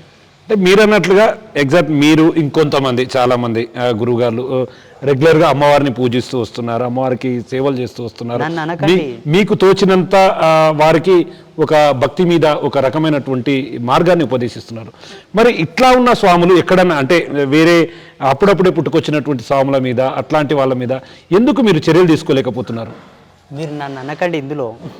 గురుగారు వేరే స్వామీజీలను అనండి. నన్ను ఎందుకు అనొద్దు అంటున్నా అంటే, నా జన్మని ఇంతవరకు చాలామంది ఎంతోమంది నా గురించి అడిగారు, చేశారు, నాకు తోచిన కాడికి చెప్పినా కానీ వాస్తవంగా నా జన్మ కర్మ సంభవమే ఒక విచిత్రం. చెప్పండి గురుగారు, అదేంటి? అయ్యో వద్దండి, కెమెరాల ముందర చెప్పొద్దు దయచేసి. చెప్పండి గురుగారు మా కోసం. అయితే నేను ఏమాత్రము ఆ జగన్మాత యొక్క దాసుడిగా ఉండి కూడా ఏమాత్రము కూడా నా సెల్ఫ్గా నా సొంత ప్రలోభాలకు ఎప్పుడు ప్రలోభపడలాను, మోసపోలా అంటే లొంగలా. ఎంతసేపు అమ్మ అమ్మ అని నేను అమ్మ ధ్యానంలో ఉన్నాను, అమ్మ ధ్యానంతోనే లోక కళ్యాణం చేస్తున్నా. ఈ క్షేత్ర నిర్మాణం ఇదంతా జరిగింది. ఈ విశ్లేషణనే చాలు నేను ఎవరని తెలియపరచడానికి. నేను ఏం చేయక్కర్లా, ఈ విశ్లేషణనే చాలు. వేరే స్వామీజీలకు ఇంత ప్రావీణ్యము, ప్రతిభ, ఇంత గొప్పతనం, ఇంత శ్రామికమైనటువంటి ఉత్పత్తి కేంద్రకం ఉంటే వాళ్ళని నన్ను ఒకతో జతగట్టవచ్చు. ఏముంటుందండి, బయట కొన్ని పీఠ పరంపరల నుంచి విద్యాభ్యాసం నేర్చుకొని వస్తారు. అవునండి. వాళ్ళ గురువులు ఇచ్చిన మంత్రాలు అవి పట్టుకొని వస్తూ ఉంటారు. అఫ్కోర్స్ నాకు కూడా మా గురువు మంత్రం ఇచ్చాడు అనుకోండి, నా జీవితం టోటల్లీ డిఫరెంట్. కత్తిమీన సాము ముళ్ళ మీద నడిచినంత కంటే 100 రెట్లు ఎక్కువ నా మీరు చెప్పింది అక్షరాల సత్యం. సెకండ్ థింగ్ ఏంటంటే, కమ్యూనిటీ గైడ్లైన్స్ ప్రకారంగా చూసుకున్నా కూడా సభ్య సమాజంలో ఇప్పుడు నిమ్న వర్గాలకు చెందిన వాళ్ళు ఎవరైనా పీఠాధిపతులు అవుతారంటే వాళ్ళని ఎప్పుడు బయటికి తొలగిద్దామనే కుట్రలే ఉంటాయి. మీరు అన్నట్టుగా ఒకవేళ మీ కమ్యూనిటీ బేస్డ్గా కాకుండా ఉంటే మీకు కూడా క్లియర్గా ఉండేది. కానీ మీకున్నటువంటి సమస్యలతో ఈ స్థాయికి రావడం మీరు అన్నట్లుగా చాలా నిజమే. కానీ ఒక విషయం అంటే నేను చాలామంది ఇంటర్వ్యూలో నేను కూడా చూశాను, చిలుకూరి బాలాజీ స్వామికి సంబంధించినటువంటి ప్రధాన పూజారి సైతం కూడా తమరిని భుజాల మీద ఎత్తుకున్నటువంటి పరిస్థితి ఆ రోజు ఎట్లా అనిపించింది? వాస్తవంగా ఏమనిపించింది మీ మైండ్లో? మా గురువు అప్పుడే అన్నాడండి పండరిపురంలో, నీ నుంచి ఒక అద్భుతం జరుగుతుంది ఆయన, జగత్ ప్రసిద్ధి పొందేటటువంటి కార్యం నీ జీవితంలో జరుగుతుంది, విశ్వభ్రమణమైనటువంటి ధర్మమే నేను మోస్తుంది అన్నాడు. ఆయన విశ్వభ్రమణమైనటువంటి ధర్మం అంటే బ్రాహ్మణుడే. ఇది శాస్త్రం చెప్పిన మాట. విశ్వభ్రమణమైనటువంటి ధర్మం నేను మోస్తుంది అన్నాడు. ఎప్పుడన్నాడు తెలుసా? 2011లో. మునివాహన సేవ జరిగింది 2018లో. మా గురువు ఆనాడే అన్నాడు, లోక ప్రసిద్ధిగాంచే కార్యం నువ్వు ఒకటి చేస్తావన్నాడు. ప్రతి సంవత్సరం గోమాత కళ్యాణం చేస్తాం మేము. కోవిడ్ వచ్చినప్పుడు నా మనసు చెలించిపోయి అమ్మతో ఏడిస్తే ఆ విశ్వమాత కళ్యాణం చేసి లోక కళ్యాణం గావించంటే దానికి ఎంత శ్రమించామో. ఇప్పుడు ఈ పెద్ద మనుషులు కామెంట్లు పెడతారు, వచ్చిండయ్యా కొత్త బాబా అంటారు. ఈ బాబా కాకున్నది, ఈ పాడు కాకున్నది. ఇంతటి జీవిత సత్యాంగ యోగం ఉన్న మమ్మల్ని బాబాలతో పోలుస్తారా? బాబా అంటే ఎవడో తెలుసా? పేయి బలిచిన వాళ్ళని బాబా అంటారు. నా పేయి ఏమన్నా బలిచిందా? ఇంకా బొక్కిగానే ఉన్నా నేను. అంటే సమాజం ఎలా అయిపోయిందంటే, ఇప్పుడు మీరు అన్నట్టుగానే ఏమాత్రం ఆలోచన ఉండదు, నోటికి ఏది వస్తే అది మాట్లాడడం పక్కన పెట్టండి. తెల్లగా కనిపించిన వెనకడుకోడు తెల్లగా కనిపించిందని పోయి నీళ్ళు తాగిండంట, ఆ నీళ్ళలో విషం ఉన్నదంట, చచ్చిపోయిండు. ఇప్పుడు నోటికి ఏది వస్తే అది వాగుతాం అనుకుంటారు. కానీ నేను బాబాని అయితే మీకేం కాదు, నేను బాబాని కాకుండా ఇంకేదన్నా అయితే ఎంత వర్తించాలో అంత వర్తిస్తుంది. వార్నింగ్ ఇయ్యని ఏమనుకోకండి.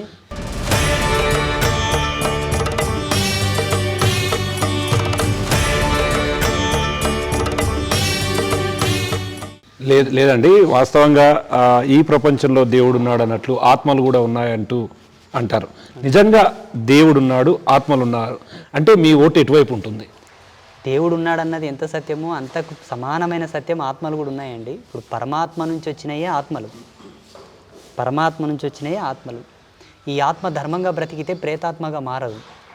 ఈ ఆత్మ జీవించినన్నాళ్ళు జీవుడు శరీరంతో కూడి ఉండగా ధర్మంగా బ్రతకక, శాస్త్ర పద్ధతిగా బ్రతకక, భగవంతుని సేవతో బ్రతకక, గురువు యొక్క ఆజ్ఞగా బ్రతకక, సంసార ధర్మాన్ని ఉల్లంఘించి బ్రతికితే తప్పకుండా మరణించిన తర్వాత యాతన చాలా ఉంటుంది. మీకు ఉదాహరణ చెప్తాను. కళ్ళు తెరుచుకొని నడవడం మంచిదే, కళ్ళు మూసుకొని నడవడం మంచిదే? కళ్ళు తెరుచుకొని నడవడం మంచిది కదా. ఇప్పుడు కళ్ళు తెరుచుకొని జీవిస్తున్నాం కదా, అవునండి, ఇట్స్ బెటర్. కళ్ళు మూసి అవస్థ ఎప్పుడు వస్తుంది మనకు? మనం రివర్స్లో వెళ్తే. కళ్ళు మూసుకునే అవస్థ ఎప్పుడు మనకు? చనిపోయిన తర్వాత, డెత్. దీనికన్నా అది చాలా దుర్లభం. అవునా?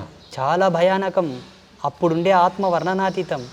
అందుకే సిద్ధాంతంలో ఏం చెప్పారంటే, కాలు చేతులు గట్టి ఉండగానే కైలాసం పోయిరా, కాలు చేతులు గట్టి ఉండగానే గంగా నదిలో మునిగిరా, కాలు చేతులు గట్టి ఉండి పేయి బలం బాగుండగానే గురువును పట్టుకో, ఎలుగుండగానే దీపం చక్కబెట్టుకో అన్నారు మోటుగా.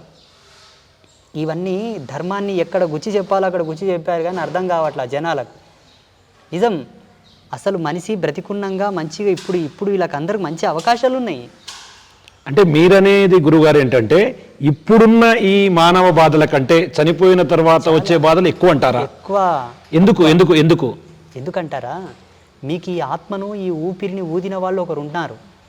ఆయన చెప్పిన ధర్మానికి నువ్వు కట్టుబడలేదు కాబట్టి ఆయనని శాసించే వాళ్ళు ఒకరు ఉంటారు. ఉదాహరణకి ఒక నేరస్తుడు నేరం చేసి జైలుకు పోతే అక్కడ ఉండే పెద్ద పెద్ద ఆఫీసర్లు కొట్టరు, చేతి కింద ఉన్న వాళ్ళు కొడతారు ఆయనని. అవును, కరెక్ట్. చేతి కింద ఉన్న వాళ్ళే బాదుతారు ఆయనని. కాలధర్మ సిద్ధాంతానికి వశుడై ఉన్నవాళ్ళు కొంతమంది ఉంటే వాళ్ళని శాసించే శాసకకర్తలు కొంతమంది ఉంటారు. జీవుడిని ఎంత యాతన పెట్టాలంత యాతన పెడితేనే వాళ్ళ ఉద్యోగాలు ఉంటాయి, లేకపోతే పీకి పాడేస్తారు వాళ్ళని. అంటే ఇక్కడంటే శారీరకంగా ఇక్కడ ఒక మన దేహం ఉంది, బాధ అంటే ఇక్కడ నొప్పి కలిగితే బాధ వస్తుంది, కానీ అక్కడ ఆత్మలకు అట్లాంటి బాధలు ఉంటాయా? యాతన శరీరం అని ఒకటి ఉంటుంది, అది వాళ్ళు ఆల్రెడీ ఇస్తారు. ఇప్పుడు ఉదాహరణకి నేరం చేసి జైలుకు పోయేంత వరకు ఒక డ్రెస్ ఉంటుంది, లోపలికి పోయేటానికి ఇంకో డ్రెస్ వేస్తారు, ఒక కోడ్ పెడతారు. ఇక్కడ ఉండే వరకు ఇది డ్రెస్సు, ఇది వదిలిపెట్టిన తర్వాత ఆడ ఇంకొక డ్రెస్ ఇస్తారు వాళ్ళు, అది యాతన శరీరం. ఇంకొక విషయం చెప్తాను, ఇక్కడ 100 సంవత్సరాల రిజర్వేషన్ ఇది, అక్కడ ఎన్ని రోజులో. ఇక్కడ నొప్పి కలిగితే వైద్యం అని ఉంది, అక్కడ నో ట్రీట్మెంట్, శిక్షలే. అంటే ఆత్మకు తృప్తి అంటే పూర్తి స్థాయిలో శాంతి అనేది ఉండదా? ఎందుకు వస్తుంది? ఇక్కడ నీకు ఇచ్చిన హక్కు నువ్వు వాడుకోలేదు కదా. ఈ హక్కు నువ్వు వాడుకోవాలంటే ఏంటి? ధర్మసింధువులో చెప్పిన పద్ధతిగా జీవించాలి. ధర్మసింధువులో మెయిన్ చాప్టర్ ఏంది? గృహస్థ ధర్మం. గృహస్థులు ఎంత సస్యశ్యామలంగా ఎంత అన్యోన్యంగా జీవించగలిగితే భగవంతుడు నీకు పుణ్యతిలకం పెట్టి స్వర్గానికి పంపుతాడు. పుణ్యతిలకం అంటే ఇక్కడ పెడతారు నష్టన. వీరతిలకం, పుణ్యతిలకం, గౌరీ తిలకం, గణపతి తిలకం, శక్తి తిలకం అని కొన్ని బొట్లు ఉన్నాయి మనకు. బొట్లలో కూడా రకాలు వెతికినాం చూడండి మేము. ఊకేదో గీసుకోవడం కాదు పిచ్చి కుక్కల్లాగా. ఎంత విశ్లేషణ ఉంది సనాతన ధర్మంలో. కట్టు కూడా ఒక అర్థం చెప్పారండి మా వాళ్ళు. ఏదో బట్ట కదా నేసినాం అట్లా దాపు కట్టుకుందాం అనేది కాదు, దానికి ఒక అర్థం పరమార్థం రెండు ఉన్నాయి. మొన్న ఒక ఆయన కాలు జారి బావిలో పడ్డాడు ఇక్కడ ఒక అబ్బాయి. వాళ్ళ అమ్మ గట్టున పని చేస్తుంది. ఆ అబ్బాయిని పైకి గుంజడానికి ఏం లేకపోతే మాతృమూర్తి తన చీరని ఇడిసి బావిలోకి ఇడిసి అబ్బాయిని పైకి గుంజింది. స్త్రీ ధరించేటటువంటి చీరతోటి కూడా ప్రాణ సంరక్షణ ఉంది, ప్రాణం తీసేది కూడా ఉంది. ఒక మొగోడు వేధిస్తున్నాడని అదే కొంగుతో ఉరేసి చంపింది మహిళ. అదే కొంగుతోటి ఉయ్యాల కట్టి ఒక బిడ్డ యొక్క లాలింపు చేసింది. అంటే ఒక మన సనాతన ధర్మంలో కట్టే ప్రతి కట్టుతో కూడా జీవ ప్రేరణ ఉంది, లోక కళ్యాణం ఉంది. వేరే ధర్మాల్లో ఉందా? లేదండి. గింత వేసుకుంటారండి చెడ్డి. అదే ఆమె భర్త కానీ అబ్బాయి కానీ గుంతల పడితే దాన్ని ఇడిచి కాపాడగలదా? లేదండి, అసలు అది సాధ్యం కాదు. శ్రీరామ. అయితే నేనేమంటున్నా, ఈ మధ్యలో ఆధునిక విజ్ఞానం అంతా కూడా సైన్స్ అంతా కూడా బాగా డెవలప్ అయిన ఈ తరుణంలో గర్భవతులకు కొన్ని ట్రైనింగ్లు ఇస్తున్నారు సుఖప్రసవం అవ్వాలని. గురుగారు ఇప్పుడు ఇస్తున్నారండి. ఇదంతా ట్రాష్. అనాదిగానే మన వాళ్ళు, మా భారతీయ ఋషులు, మన గురువులు, మన హిందూ ధర్మంలో తిరగాలని ఒకటి పెట్టేవాళ్ళు. అవునండి. ఒక మహిళ కూర్చొని ఆ భంగిమలో ఉండి తిరగలి తిప్పితే అబ్డామినల్ కింది ఫంక్షన్ అంతా కూడా ఒక మోతాదులో క్రమబద్ధీకరించబడి ఆమె సుఖప్రసవం చేసుకునడానికి ఒక మంచి ఎక్సర్సైజ్ అది.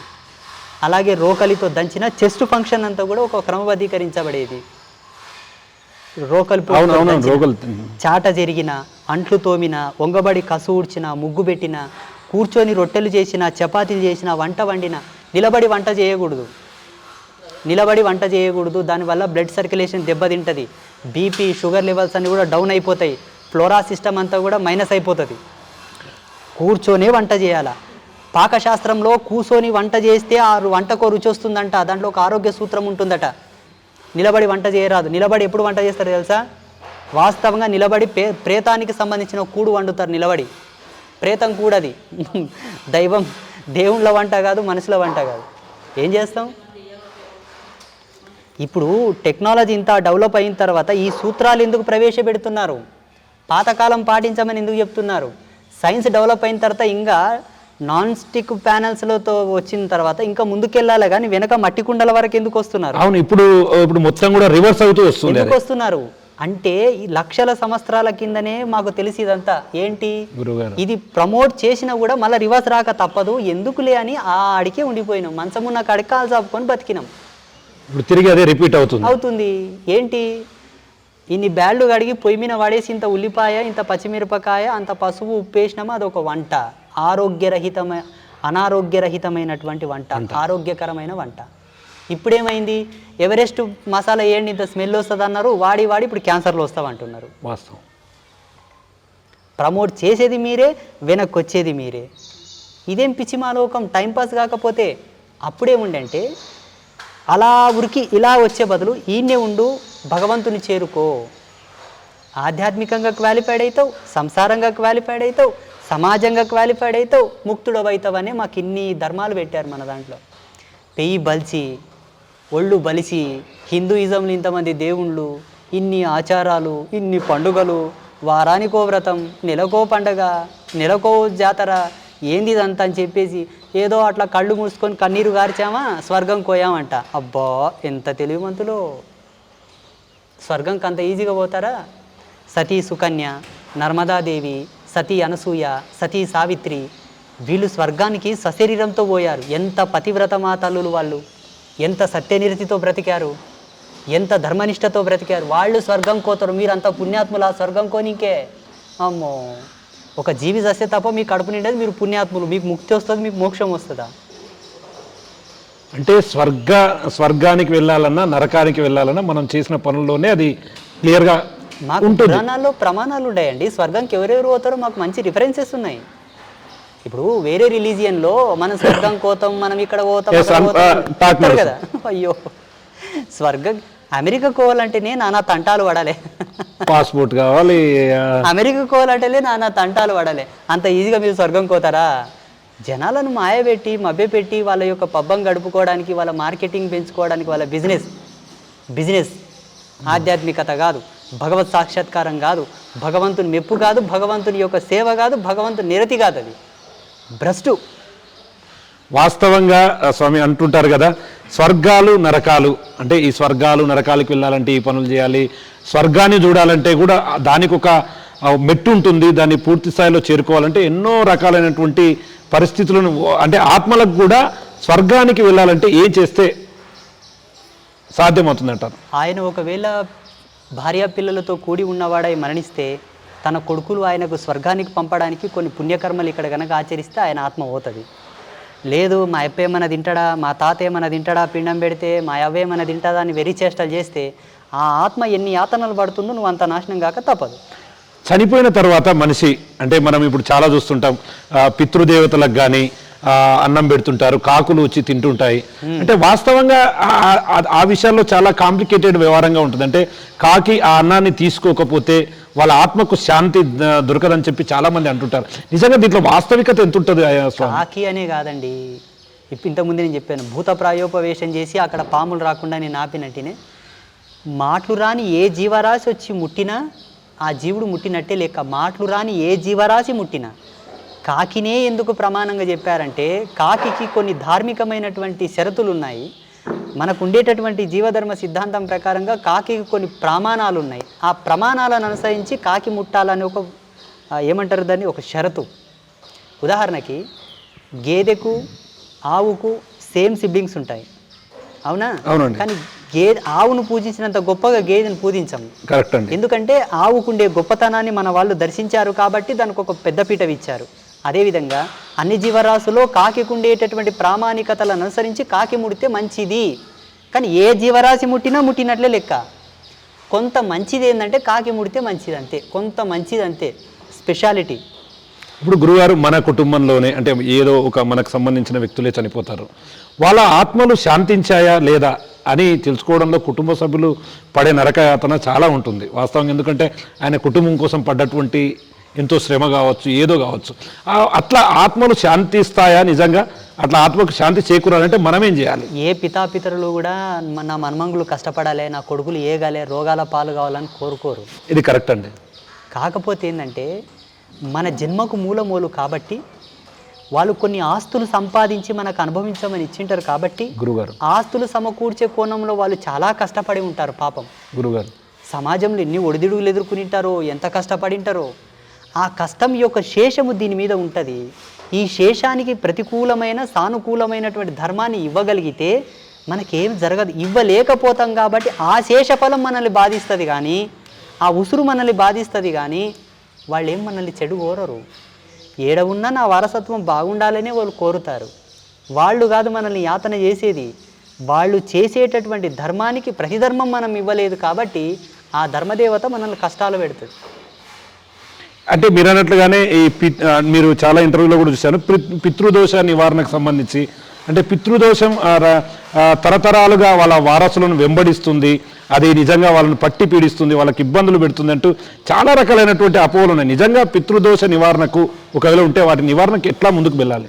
సనాతన ధర్మంలో ప్రతిదానికి ఒక వ్యవహారమైనటువంటి ధర్మాన్ని పెట్టారు. మనకు పితృదేవతల కొరకు సపరేటు పితృపక్షం అని ఒక పక్షం ఉన్నది. పితృపక్షం అని ఒక పక్షం ఉంది. ఆ పితృపక్షంలో తప్పకుండా పితృదేవతలను ఆరాధించడం, పితృదేవతలకు తదితర శాంతులు జరపడం, దానాలు ఇవ్వడం, పితృదేవతలకు పుణ్యతర్పణాలు వదలడం వలన జీవుడికి సంవత్సరం పాటు ఏ కష్టం ఉండదు. ఒకవేళ మరణించిన వ్యక్తి ఒకవేళ అనారోగ్య బారిన పడి యాతన పడుతూ పడుతూ పడుతూ పడుతూ మరణించాడు అనుకోండి, తప్పకుండా 7 సంవత్సరాలు క్రమం తప్పకుండా పితృతర్పణాలు వదలాలి. 7 సంవత్సరాలు లేదు, సర్వసామాన్యంగా ఏదో ఆరోగ్యవంతంగా పోతూ గుద్దుకొని చచ్చిండు అనుకోండి, 3 సంవత్సరాలు వదలాలి. అదీ లేకుండా ఆరోగ్యకరమైన మరణం పడుకున్నట్లనే గుటకా అన్నాడు అనుకోండి, 1 సంవత్సరం పితృతర్పణాలు వదిలితే చాలు. అక్కడ మరణించినటువంటి అవస్థ యొక్క ధర్మాన్ని బట్టే సంవత్సరాలు పెరుగుతాయి, తర్పణాల యొక్క సంఖ్య పెరుగుతుంది, చేసే క్రియేటివిటీ యొక్క సంఖ్య కూడా పెరుగుతుంది.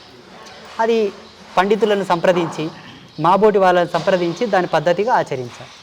గురుగారు, ఇప్పుడు చాలామందిని చూస్తుంటాం, చాలా కుటుంబాల్లో దైవ చింతనతో మెలిగే కుటుంబాలు చాలా ఎక్కువగానే ఉంటాయి. ఆ కుటుంబంలో ఒక గృహిణి ఉదయం లేస్తే ఖచ్చితంగా పూజలు నిర్వహిస్తుంది, తమ కుటుంబం కోసం ఆ దేవుడి ముందు అంటే మొక్కుతూ నిస్వార్థంగా ఎట్లాంటి స్వార్థం లేకుండా పూజలు చేస్తుంది. అయినప్పటికీ ఆ కుటుంబంలో శాంతి ఉండదు, ఆ కుటుంబానికి కష్టాలు తప్పవు, ఆ కుటుంబంలో లక్ష్మీదేవత నిలవదు అంటూ చాలామంది గృహిణులు ఇబ్బంది పడతారు. నిజంగా అట్లాంటి వాటికి ఏమైనా పరిష్కారం ఉందంటారా? ఉన్నాయి. ఇప్పుడు వాస్తవం చెప్పాలంటే ఏ కారణం లేకుండా ఈ భూప్రపంచంలో ఎండిపోయిన గడ్డి కూడా రాలదు. అకారణంగా ఏ కారణం లేకుండా ఎండిపోయిన గడ్డి కూడా రాలి పడదు. అటువంటిది ఒక శ్రేష్ఠ సంసార ధర్మం లోపల ఒక యజమాని కష్టపడతాడు అనుకోవడం ఎట్లా చెప్పండి? అయితే ఆయన కష్టపడుతున్నాడు, ఇబ్బంది పడుతున్నాడు అంటే అందుకు బలమైన కారణం కూడా ఉండవాలి గురుగారు. ఆ కారణం ఏంటో తెలుసుకొని దానికి తగిన పరిష్కారం చేసుకుంటే. ఇంకొకటి మనము గమనించవలసిన అంశం ఏంటంటే ప్రేక్షక లోకం అందరూ కూడా ఏనాటికైనా ఈ ప్రపంచంలో రోగం లేని పుండు పుట్టదు, పరిష్కారం లేని సమస్య రాదు. కానీ పుణ్యాత్ములకే ఆ రోగానికి మందు దొరుకుతుంది, పాపాత్ములకు దొరకదు. పుణ్యాత్ములకే ఆ సమస్యకు ఉండే పరిష్కారం దొరుకుతుంది, పాపాత్ములకు దొరకదు. నీ ఊళ్ళో నీ ఇంటి పక్కలనే ఆ సమస్యకు పరిష్కారం చూసేవాడు ఉన్నా ఆడితోనికి పోవాలని కూడా నీకు అనిపించదు, కూసోవాలని కూడా అనిపించదు.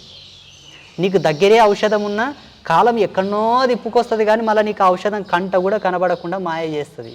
కారణం నీవు చేసినటువంటి తప్పే. మనకు 2 కళ్ళండి, మనకు 2 కళ్ళు, పని పడితే 100 సీసీ కెమెరాలు పెడతాం. కాలానికి ఎన్ని కళ్ళు తెలుసా? అనంత కోటి చక్షువులు. అవును. నీవు సెకండ్ కాదు కదా, సెకండ్ కన్నా సెకండ్ కూడా దాన్ని కనుగప్పి నువ్వు పోలేవు. అటువంటిది ఇంతటి అజ్ఞానంలో మనుషులు తప్పులు ఎందుకు చేస్తున్నారా నాయన అని నేను ఆలోచన చేస్తే నాకు ఒకటి ఏమర్థమైందంటే, నన్ను ఎవరు చూడట్లేదు అని ఎవరైతే అనుకుంటారో వాళ్ళు తప్పకుండా శిక్షల పాలవుతారు. సదా నన్ను 24 గంటలు జీవించిన నాళ్ళు నన్ను పర్యవేక్షణలో తీసుకునే వాళ్ళు, నన్ను వీక్షిస్తున్న వాళ్ళు ఒకరు ఉన్నారు అని నమ్మినవాడు ఎన్నటికీ తప్పులు చేయడు, ఎన్నటికీ మోసపోడు. గురుగారు, మీరు అమ్మవారి అనుగ్రహం పొందారు. మీరు అమ్మవారు అనుగ్రహం పొందాలంటే అంత ఆషామాషి వ్యవహారం కాదు. అమ్మవారి అంటే ఆ అమ్మవారిని చూడాలన్నా కూడా అదొక అదృష్టంగా భావిస్తారు. అంటే ఆ అనుగ్రహం పొందినప్పుడు మీరు ఎట్లా ఫీల్ అయ్యారు? చాలా, అది చెప్పలేనంత ఆనందము, సంతోషం వర్ణనాతీతం. అది చెప్తే కూడా ఒక లిమిట్ అవుతుంది, మళ్ళీ చెప్తే కూడా ఒక లిమిట్ అవుతుంది, అన్లిమిటెడ్. అది దాన్ని ఎలా చెప్పడం చెప్పండి? మొత్తం పైన ఒక సంతోషం, ఒక ఆనందం. ఈ జన్మ నా తల్లిదండ్రులు ఇచ్చినందుకు, ఇక్కడ నేను పుట్టినందుకు చాలా సుకృతంగా భావిస్తాను. అమ్మ కఠినంగా మనకు వశం అవ్వదు. సర్వదేవతల కన్నా తొందరగా వశం అయ్యేది అమ్మనే. అమ్మవారు చాలా తొందరగా ప్రసన్నమవుతుంది. కాకపోతే అమ్మ ఒక చిక్కు మీద పెడుతుంది. ఏంది ఆ చిక్కు? అమ్మతనముతో ఆడని వాడికే తొందరగా అనుగ్రహం ఇస్తుంది. అమ్మతనంతో ఆడుకున్న వాళ్లకు రాదు. హరిహర బ్రహ్మలనైనా పోరనైనా అని చెప్తుంది కానీ దగ్గరికి రాని. ఇదొక్కటే అమ్మ వశం కావాలంటే కారణం. అమ్మతనాన్ని అర్థం చేసుకొని అమ్మతనానికి దగ్గరగుండి అమ్మతనాన్ని గౌరవించినందుకేమో తొందరగా నాకు వశమైంది. అంటే ఎన్ని రోజులు స్వామి దీక్ష? చాలా రోజులు దీక్ష చేసినట్టుగా కూడా తెలిసింది. ఆ దీక్ష ఎన్ని రోజులు పట్టింది? ఆ దీక్షలో ఎట్లాంటి నియమ నిబంధనలు పాటించారు? ఎట్లాంటి ఆహారపు నియమాలను పాటించారు? ప్రపంచ సాధు సంతు వారసత్వ పరంపరలో యావత్ ప్రపంచంలో ఉండేటటువంటి సాధువుల సమూహంలో ఐఎమ్ ద సో బెటర్. చాలా షార్ట్ పీరియడ్లో నాకు అమ్మ అనుగ్రహం దొరికింది. అంటే 2008, 9, 10 10లో మా గురువుతో పోతే 11లోనే నాకు మంత్రదీక్ష పొందింది. 11 చివరాకర్ల వరకు అమ్మ నాకు అనుగ్రహం వచ్చేసి స్థాపన అయిపోయింది. Short period. అంటే ఇది ఈ జన్మలో గొప్పతనం కాదండి. ఉత్తర జన్మలో నాకు ఫైనల్ స్టేజ్ ఉండే, అంతకన్నా ముందు జన్మలో. ఆ జన్మలో కూడా ఏదో చిన్న మిస్టేక్ వలన ఇక్కడ నాకు రిజర్వేషన్ వచ్చింది. ఆ చిన్న మిస్టేక్ అప్పుడే చేయకుంటే అది అక్కడి నుంచే నాకు వైదొలిగేది. జగన్మాతతో అనుకుంటే అక్కడ మణిద్వీపంలో ఉంటుంటే నేను. అంటే ఈరోజు మరి దీక్ష తర్వాత, అనుగ్రహం తర్వాత అంబాత్రాయ క్షేత్రాన్ని కూడా నెలకొల్పారు. ఇక్కడ నిత్యం పూజలు కూడా నిర్వహిస్తుంటారు. ఇక్కడికి భక్తులు వస్తున్నారు. ఎట్లా సాగుతుంది జీవితం ఇప్పుడు? ఎట్లా అనిపిస్తుంది? ఒక వ్యాపారి తన నిమిత్తార్థంపై తన అభిరుచిని అనుసరించి ఒక చక్కటి పూల తోట వేసుకున్నాడు. తన కొరకు తనకు ఒక ఆలోచన ఉంది. ఏమని? ఒక పూల తోటలో నేను విహరించాలని ఒక గోల్ ఉండేది ఆయనకు. ఆ పూల తోటలో వికసించిన పువ్వుల యొక్క అందాలు చూడడానికి ఎక్కడెక్కడలో నుంచో గుంపులు వచ్చారు. అవునండి. వచ్చిన తర్వాత పువ్వుల యొక్క అందాలను తిలకించడమే కాక దాని సుగంధభరితమైనటువంటి వాసనను కూడా వాళ్ళు ఆస్వాదిస్తున్నారు. గురువుగారు జనాల కొరకు ఆయన పూలతోట వేసిలేడు, తన కొరకు తాను పూలతోట వేసుకున్నాడు. అలాగే ఈ జగన్మాతను, ఈ క్షేత్రాన్ని స్థాపించడానికి గల ప్రధానమైన కారణం మెయిన్ అమ్మ, నేనే. అమ్మను చూడాలే, అమ్మను సేవించుకోవాలని ఒక కసితోటి నేను అమ్మను స్థాపన చేసుకున్నా. ఈరోజు బహు విస్తారమై బహు విస్తృతమై ఎక్కడెక్కడి నుంచో వస్తున్నారు గురుగారు. చాలామంది ఏమనుకుంటారంటే స్వామీజీలంతా డబ్బుల కొరకు స్వాములు అవుతారు అంటారు. అవును గురుగారు. అన్న వాళ్లకు దమ్ము ధైర్యం ఉంటే వచ్చి అంబాత్రాయ క్షేత్రంలో కూర్చొని ఇక్కడ ఏదైనా ఫైనాన్షియల్ మాఫియా జరుగుతుందో అరకట్టండి. సవాల్. సెకండ్ పాయింట్, డబ్బుల కొరకే స్వాములు అయ్యేటట్టుగా ఉంటే గురుగారు, స్వాములు డబ్బులు తీసుకోవడంలో తప్పు లేదు, ఆ డబ్బుని ఎలా వాడుతున్నారో అది మీరు అరికట్టాలి. గురుగారు మాకేం పెండమా పిల్లల మాకు ఆస్తులు గడిచి ఇంకే ఒకసారి వచ్చి ఒక నెల ఈ ఆశ్రమాన్ని మెయింటెనెన్స్ చేసి చూడండి ఎంత ఖర్చు అవుతుంది మీకే తెలుస్తుంది. అమ్మవారి పూజలు, అమ్మవారికి వచ్చే ఈ ఖర్చులు ఎందుకు, ఈ మెయింటెనెన్స్ ఎందుకు స్వామి, అసలు మీరెందుకు అనే ప్రశ్న కూడా రాబోతుంది. మేము మీ కొరకు స్వాములం అయ్యలేం నాయన, మేము మా పిచ్చిలో మేము స్వాములమైనా మా పిచ్చిని గురవడానికి అందరు వస్తున్నారు. వాళ్ళు రూపాయి ఇస్తారు, 2 రూపాయలు ఇస్తారు, 1000 రూపాయలు ఇస్తారు, 2000 ఇస్తారు. ఇప్పుడు ఆ డబ్బుని ఏం చేయాలి? నేను బ్యాంక్ బ్యాలెన్స్ డిపాజిట్ చేసుకున్నా ఏదో ఒక పుణ్యకార్యం చేయాలి, లోకానికి ధారాదత్తం చేయాలి. ఆ పుణ్యం అందరిపైన ఆవరించి లోక కళ్యాణం జరుగుతుంది.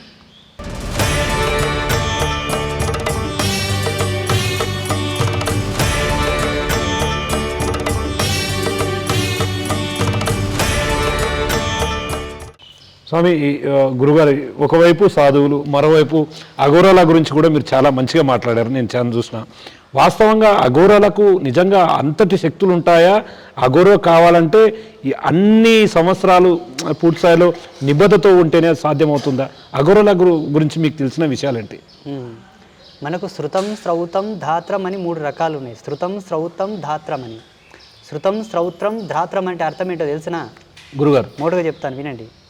ఒకటి, అతను సెల్ఫ్గా తనకు తానుగా ఏది సంపాదించుకొని తినేటటువంటి సాహసం చేయడు గురుగారు. రెండవది, అతడు సెల్ఫ్గా ఎవరిని పలకరించడు, ఎవరితో మాట్లాడాడు గురుగారు. మూడవది, తనకు తానుగా సెల్ఫ్గా ఏ విధమైనటువంటి సాహసానికి పాల్పడడు. ఆయనని అఘోర.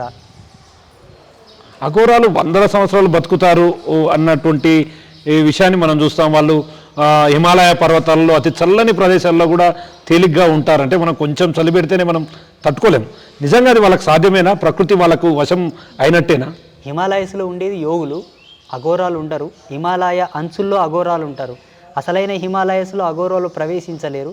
ఒకవేళ ప్రవేశించినా ఎక్కువ కాలం ఉండలేరు. ఎందుకంటే ఈ మధ్యలో ఉండేటటువంటి అఘోరాల యొక్క శారీరక నిర్మాణ స్థితిగతి, వాళ్ళ యొక్క దైనందిన జీవితం, వాళ్ళ ఆహార అలవాట్లు అక్కడ ఉండనివ్వవు గురుగారు.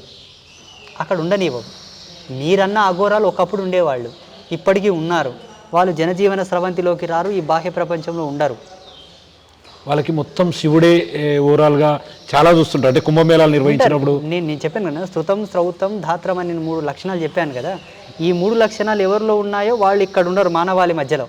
ఎందుకంటే వాళ్ళకి నచ్చదండి. పిచ్చి కుక్క ఎప్పుడే కానీ మంచి కుక్కలు నడుము ఉండదు. ఎస్, ఇది కరెక్ట్ గురువు. ఆ దూరం పోవడానికి ఇష్టపడుతుంటుంది కదా.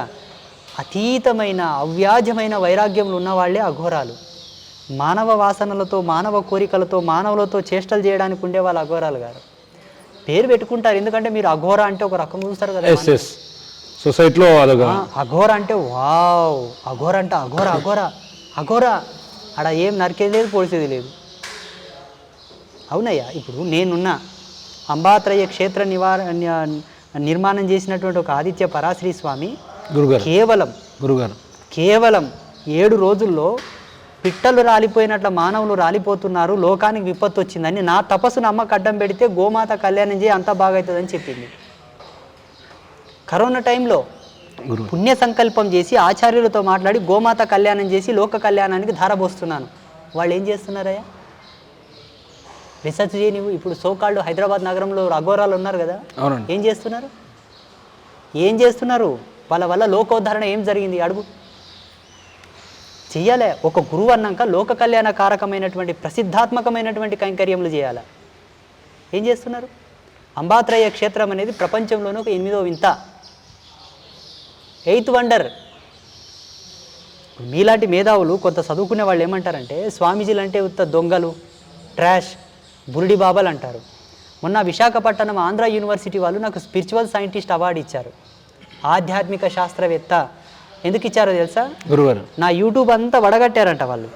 టోటల్గా చూడడం, మన యూట్యూబ్ మొత్తం చూశారు, సుమన్ టీవీలో ఇంటర్వ్యూ చూశారు. అవునండి. మేము చెబుతున్న ఆ అంశాలను, నేను చెప్తున్నటువంటి ఏవైతే విషయాలు ఉన్నాయో 7 మంది ప్రొఫెసర్లు వాటిని బాగా విశ్లేషణ చేశారు.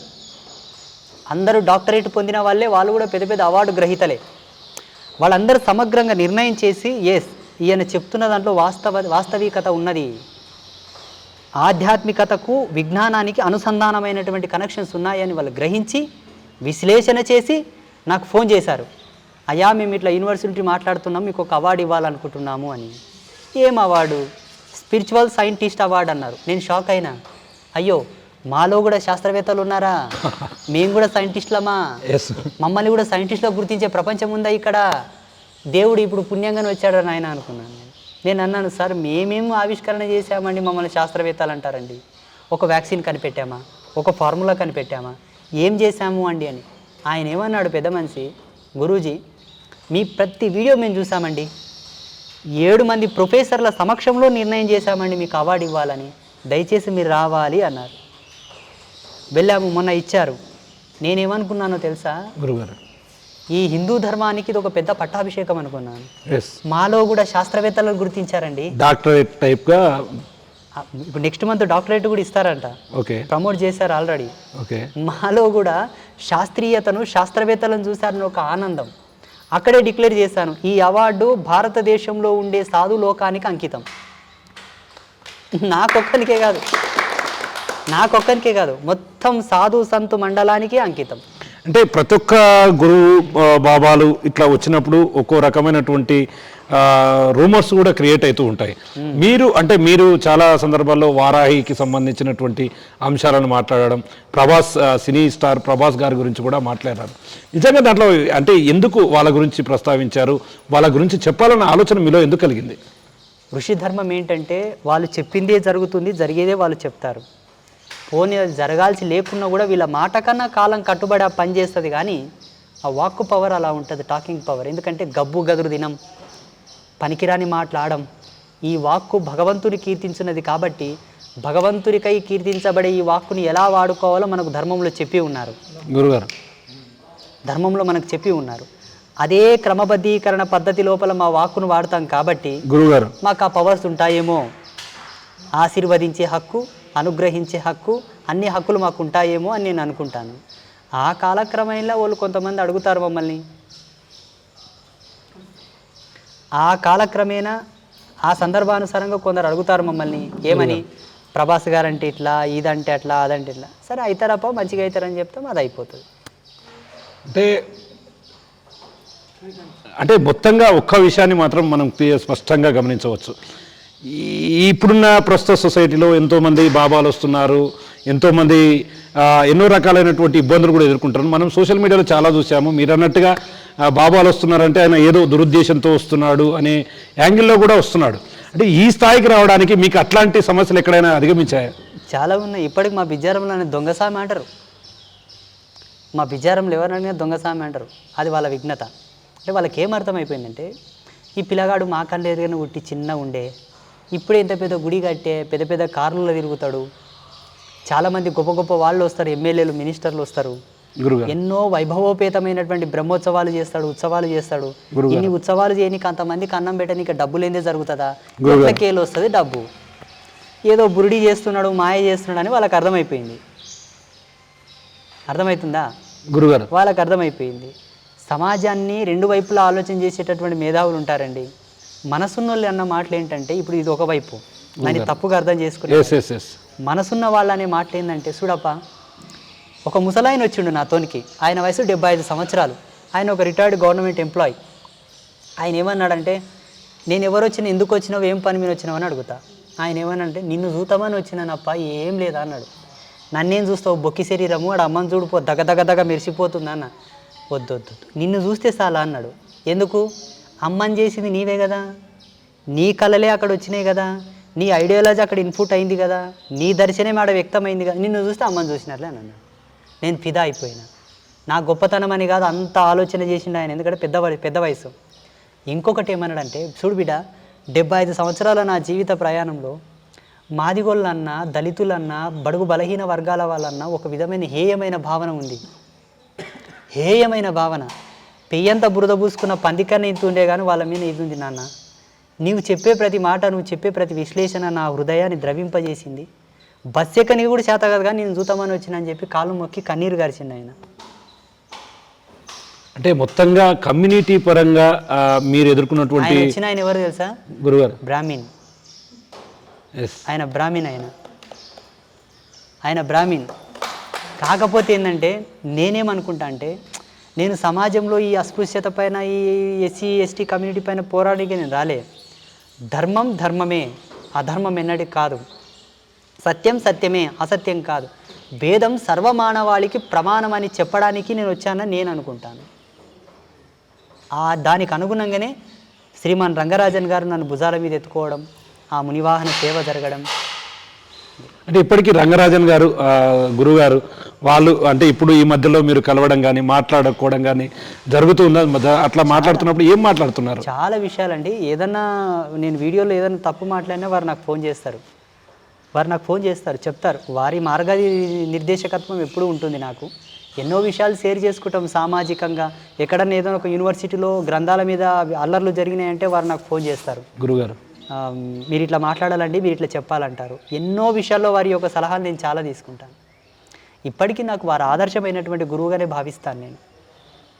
ఎస్ గురుగారు, అంటే ఓవరాల్గా మీరు ఇప్పుడున్న సొసైటీలో ప్రధానంగా యువకులను చూస్తుంటాం, పక్కదారి పడుతుంటారు, తొందరగా అంటే మానసిక ఒత్తిడికి గురవుతూ వాళ్ళు రకరకాలైనటువంటి ఆత్మహత్యలకు, వాళ్ళ ఆలోచన విధానంలో మార్పులు వస్తూ ఉంటాయి. వారికి మీరు ఇచ్చే చిన్న ఏమైనా సలహా ఉందా? అంటే వాళ్ళ జీవన ప్రమాణాలను మెరుగుపరచుకోవడానికి. శ్రేష్టమైన సత్య సనాతన ధర్మంని పట్టుకోమనండి. ఏ తల్లి కడుపు కోతకు ఏ విధమైన అనాథం జరగదు. మాకు ధర్మంలోనే ఆరంభంలోనే ఉన్నది ఒక పిల్లవాడు ఎట్లా బ్రతకాలని. ఆ గైడ్లైన్స్ ఇప్పేయమనండి. వదిలేస్తారు అట్లా గాలికి, పోరా నాయన నువ్వేమన్నా చదువుకోపోవని. ఏం చేస్తాం? ఇప్పుడు ఫారెన్ కల్చర్ ఎలా ఉంటుందంటే, పిల్లలకి చిన్న వయసులోనే కొన్ని రైట్స్ ఇస్తారు, చదువుకో, బతుకు, సంపాదించుకొని. ఇప్పుడు అలా అయిపోయింది ఇండియాలో. మనది అట్లా కాదు కదా గురుగారు. అడుగడుగున క్రమబద్ధీకరించగలిగితే ఇన్ని అఘాయిత్యాలు జరిగేవి కావు. ధర్మం పట్టుకున్నవాడు ఎన్నడూ కోడిపోడండి. ఏ ధర్మం పట్టుకున్నావన్నదే పాయింట్ అక్కడ.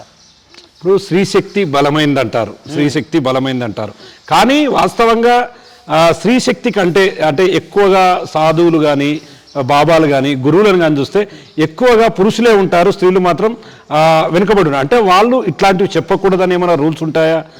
ఇటువైపు రాకూడదని ఏమైనా ఆంక్షలు ఉంటాయా?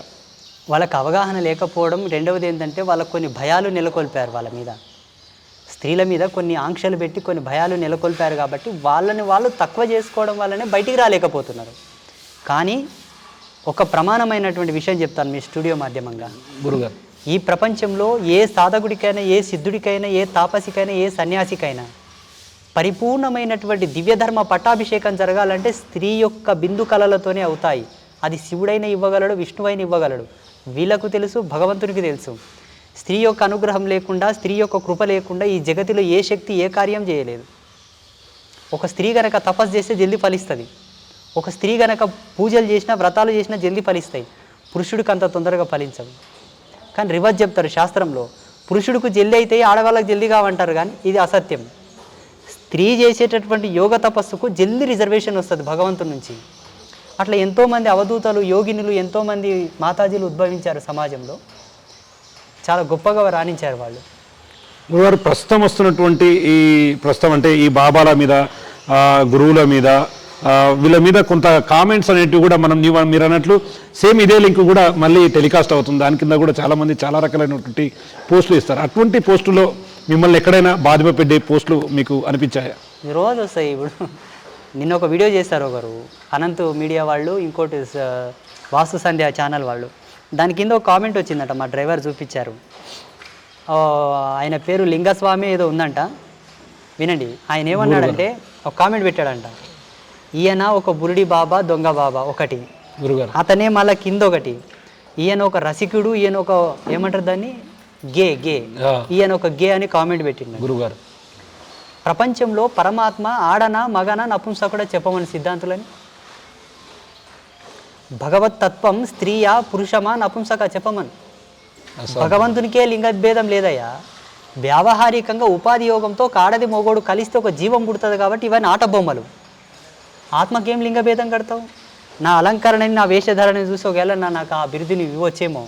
అసలు గే అంటే పదంకి అర్థం తెలుసుకో. ఈ సృష్టిలో సంసార సారథ్యాన్ని పెంచుకొనుటకు, లోక కళ్యాణం కొరకు జీవాన్ని పుట్టించడానికి ఆడ మగ కావాలి. అవును గురుగారు. ఒకవేళ ఒక పురుషుడితో రాసలీలలాడితేనే గే అని మీరు అనుకుంటే, నేను ఒక మాట చెప్తా. ఈనాడు జైళ్ళలో ఉండేదంతా మొగలే కదా. అవును గురుగారు. వాళ్ళకు కామ కోరికలు కలగవా? ఖచ్చితంగా. మరి వాళ్ళు ఎలా సుఖపడతారు, ఎలా తీర్చుకుంటారు వాళ్ళ కోరికలు? అక్కడ ఆడవాళ్ళు ఉంటారు జైళ్ళల్లో, లేదంటే వాళ్ళకి ఏమైనా సెక్సువల్ ఫీలింగ్స్ వస్తే సమాజంలోకి పంపి మళ్ళీ తీర్చుకొని రమ్మంటారా? ఏముండదు, ఆప్షన్ లేదు. అది లైంగిక ప్రతిచర్య మీద, లైంగిక చర్యల మీద మనకు కామసూత్రాల్లో ప్రామాణికమైనటువంటి విలువలు ఉన్నాయి. సుఖం ఆమోదయోగ్యమైంది. వాని ఇష్టం వచ్చినట్లు వాని ఇష్టం వచ్చినట్టుగా వాడు ధర్మాన్ని కట్టుబడి వాడు సుఖపడవచ్చు. పిల్లలు కనాలంటే ఆడిది మొగంతో కొనుక్కోవాలి, మొగోడు ఆడిదానితోనికి రావాలి. మీకు ఎవరు చెప్పిండ్రు ఒక జీవితాన్ని రైడ్ చేసే హక్కు ఎవరు ఇచ్చిండ్రు మీకు? ఒకని గేగా డిక్లేర్ చేసే హక్కు ఎవరు ఇచ్చారు మీకు? గురుగారు చెప్పండి. అవునండి, మహాభారతంలో కూడా అర్జునుడు ఆడపిల్లలకు వేషం వేసుకొని గడిపిండు.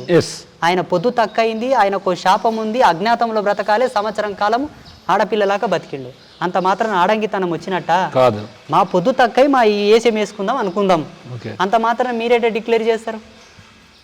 అట్లాంటి వాళ్ళకి మీరేం చెప్తారు గురుగారు? ఒళ్ళు బలిసి కొవ్వు ఎక్కువై, మా వాక్యే సత్యమైతే సర్వనాశనం అయిపోతారు.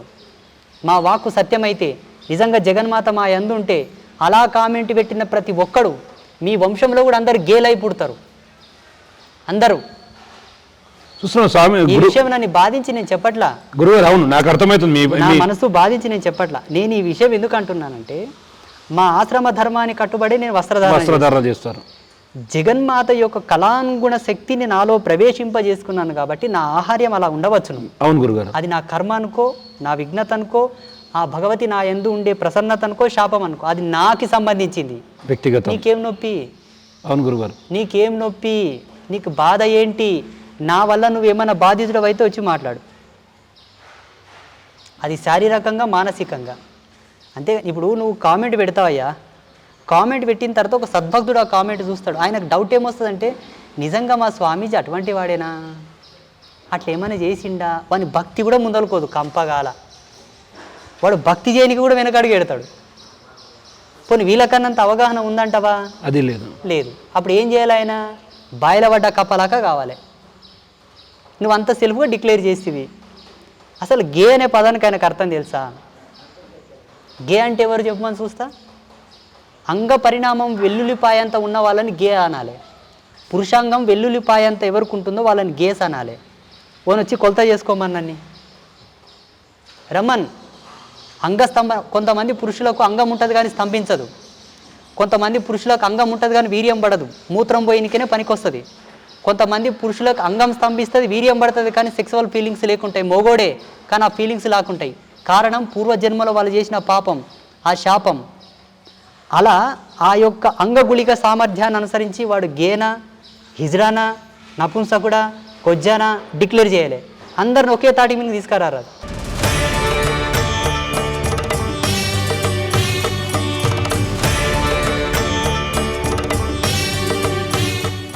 అంటే ఇంకో టాక్ కూడా స్వామి, వాస్తవంగా అమ్మవారు అంటే ఎక్కువ ఆడవారి మీదే పూంతారు, అమ్మవారి మీదే వస్తారు.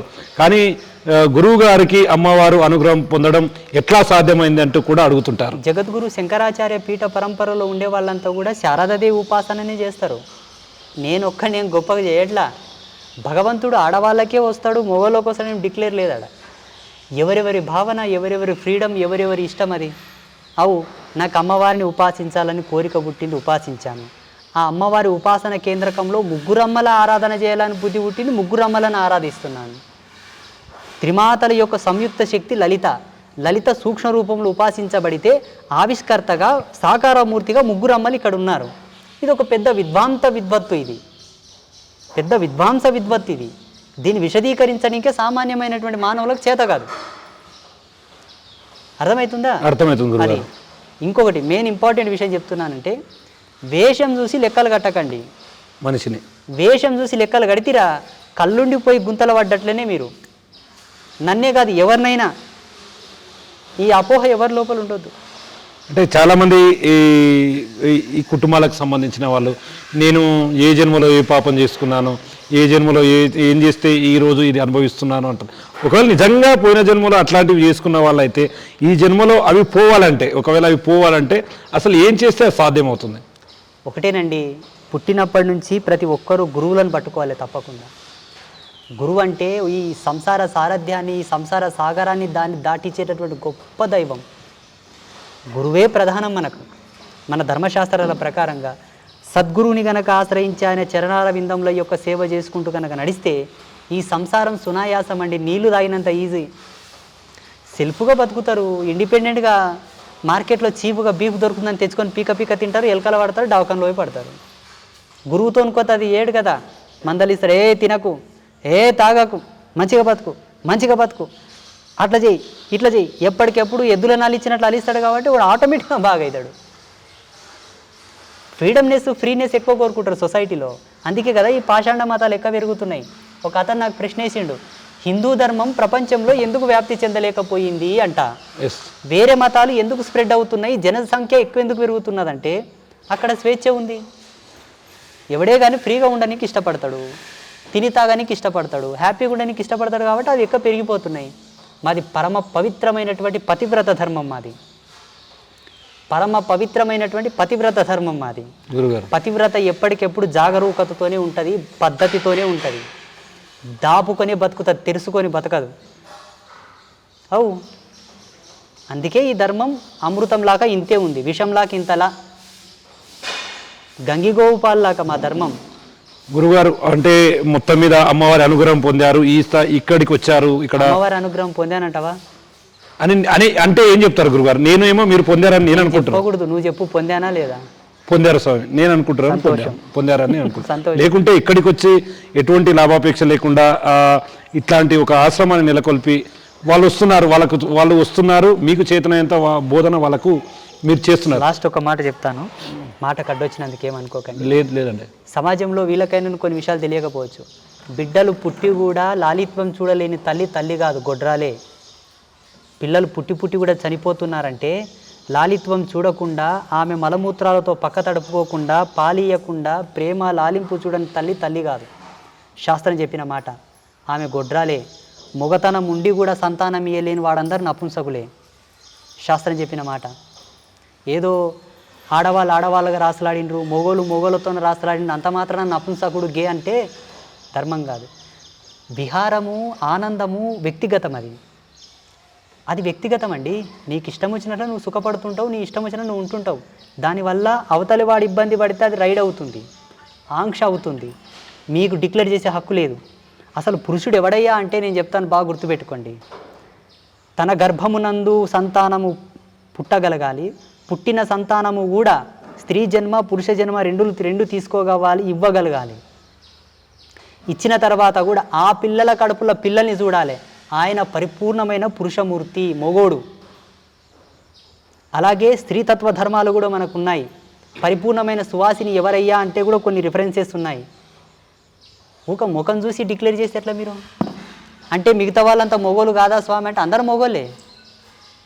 ఎందుకు కాదు? మూతి మీద మీసం ఉండి గడ్డం ఉన్న వాళ్ళంతా మొగోలే, అవి లేని వాళ్ళంతా ఆడోళ్ళే. ఎవరు కాదంటారు? ఎవరు కాదంటారు? యోని ఉన్న వాళ్ళంతా స్త్రీలు, అంగం ఉన్న వాళ్ళంతా పురుషులే. ఎవరు కాదన్నారు? ధర్మాన్ని కొంచెం ఉచ్చ నీచ స్థితిలో చెప్పాల్సి వస్తే కొన్ని విలువలు ఉన్నాయి, కొన్ని సమున్నతమైన విలువలు ఉన్నాయి, అవి తెలుసుకోండి. గురుగారు అంటే సబ్జెక్టు డైవర్ట్ అని అవుతుందని కాదు కానీ ఇప్పుడు నా బాధ ఏంటంటే నా బాధ నా ఆవేదన. నారద మహర్షిని కూడా నపుంసకుడు అన్నాడు ఒక గంధర్వుడు. నారద మహర్షిని గగన విహారం చేస్తుంటే నపుంసకుడు అన్నాడు, ఏమయ్యా నువ్వు మహాబ్రహ్మచారివి, దేవర్షివి కదా, వివాహం చేసుకోవాలని అనిపించలేదా అని అడుగుతాడు. ఎవరు? నరకుబరుడు. నరకుబరుడు అంటే ఎవరు? కుబేరుని యొక్క మేనల్లుడు అడుగుతాడు. అప్పుడు నారదుడు ఈ ప్రశ్న అడగాల్సిన అవసరం లేదనే దేవర్షి. దేవర్షి అంటే ఏంటో తెలుసా? దేవర్షి అంటే దేవతల కన్నా ఎక్కువ పవర్స్ ఉంటాయి ఆయనకు. అంత తత్వం పొందిన వానికి తుచ్చమైన కామం మీద వాంఛ ఉంటుందా? అతన్ని ఈ మాట అడిగిండంట. అప్పట్లో ఆ కాలంలో, దేవతల కాలంలోనే. ఈ కలియుగంలో ఈ మూడులు నన్నంటే నేనెందుకు బాధపడాలి? కానీ నా భక్తులు ఇటువంటి కామెంట్లకు బాధపడకుర్రి, ఎవరో ఏదో అన్నాడని మీరు ఫీల్ అవ్వకూరు. నేనైతే ఫీల్ అవ్వను. ఈ వీడియోలు చూస్తారు మా వాళ్ళు కూడా చాలామంది. కొంతమంది ఫ్రస్ట్రేషన్ గురవుతారు. మా స్వామికి కామెంట్ వచ్చిందంటే ఎందుకు వచ్చింది అబ్బా అని బుర్ర బాదుకుంటారు. మీకు ఆ భయం అక్కర్లా. పురుషుడు అంటే ఏంటో కూడా తెలియదు, స్త్రీ అంటే ఏంటో కూడా తెలియదు. అందులో ఇవి నపుంసకులు అంటే కూడా ఎవరికి తెలియదు. ఇంతవరకు నపుంసకుడు వివరణ లేదు అసలు. ఇప్పుడు సమాజంలో కొజ్జోళ్ళు ఉంటారు కదా, కొజ్జోళ్ళు నపుంసకులు అనుకుంటారు, కిన్నరులు కొజ్జోళ్ళు అనుకుంటారు. కిన్నరులు వారు కాదు, కిన్నరులు వేరు. అంటే ఏంటి వ్యత్యాసం? ఏంటి కిన్నరులు, నరులు, వానరులు, ఇది కొంత వ్యత్యాసపూరితంగా డిఫరెన్సెస్ ఉన్నాయి ఇందులో. నిజమండి. చెప్పండి గురువారు. కిన్నెరులు అంటే ఏంది, వానరులు అంటే ఏంది, నరులు అంటే? ఎందుకు ఏదో ప్రస్తావన వచ్చింది వాగుతున్నా నేను ప్రస్తావన వచ్చిందని వాగుతున్నా. ఎందుకు కావాలా ఇప్పుడు? అందుకే నేనేమంటా అంటే సమాజంలో ఏమాత్రము జ్ఞానం లేనోడు ఏదో పెడుతుంటాడు. అవును గురుగారు. మనం ఫీల్ అవ్వాల్సిన అవసరం లేదు. మీకు స్వయ అనుభవం ప్రకారంగా అటువంటిది ఏదైనా తారసపడినా జరిగినా దానికి విశ్లేషణాత్మకంగా మీరు చర్చించుకోవాలి తప్పిస్తే వేరే ఏ విధంగా కూడా మీరు అపోహపడకూడదు. గంగాదేవి శంతనుని వివాహం ఆడిన తర్వాత 7 మందికి జన్మనిచ్చి 7 మందిని తీసుకెళ్లి గంగలో కలిపితే లాస్ట్ 7వ వ్యక్తికి వచ్చేసరికి అప్పుడు శంతనుడు ఒక మాట అంటాడు, పిల్లల్ని కన్న తల్లివా, పిల్లల్ని గంగలు కలిపిన గొడ్రాలివా అంటాడు. గురుగారు గంగా శంతనుల సంవాదం ఉంది దేవీ భాగవతంలో. అంటే గురుగారు మీరు ఇన్ని చూస్తుంటాం, అంటే ఎన్నో పురాణమైనటువంటి విషయాల గురించి చర్చిస్తున్నారు. మీ చదువు ఎంతవరకు సాగింది? అంటే ఆ తర్వాత దీని మీద ఎట్లా పట్టు సాధించారు? ఈ పురాణాల మీద, వీటన్నిటి మీద? మాకు ఒక చిప్ ఉంటుందండి. చిప్ అంటే ఒక సిమ్ కార్డు ఉంటుంది మాకు. చిప్పు ఆత్మజ్ఞానాన్ని నేచర్లో కనెక్ట్ చేసినామంటే అన్నీ డౌన్లోడ్ అవుతాయి. ఫస్ట్ ఆత్మజ్ఞానం సంపాదించాలి సాధకుడు. ఆత్మజ్ఞానాన్ని సంపాదించిన వాడు జ్ఞానయోగంతో దాన్ని లయం చేస్తాడు. ఆయనకు చదవాల్సిన అవసరమే లేదు. అవసరం అనుకుంటే అన్నీ వస్తాయి, వద్దు అనుకుంటే అన్నీ పోతాయి. ఆ జ్ఞానంతోనే అంబాత్రయ క్షేత్రాన్ని దర్శించగలిగాను. ఆ అమ్మవార్ల స్థాపన, రుద్రశూలము, ఇవన్నీ కూడా ఇక ముందు కూడా ఈ అంబాత్రయ క్షేత్రంలో ఎన్నో అద్భుతాలు జరగబోతున్నాయి. అంటే భవిష్యత్తులో ఎట్లా ఉండబోతుందని అనుకుంటున్నారు? దిగ్విజయంగా మానవ మేధస్సుకి అందనటువంటి అనిర్వాజ్యమైనటువంటి గొప్ప గొప్ప సంస్కరణలు, కార్యములు ఇక్కడ జరగబోతాయి.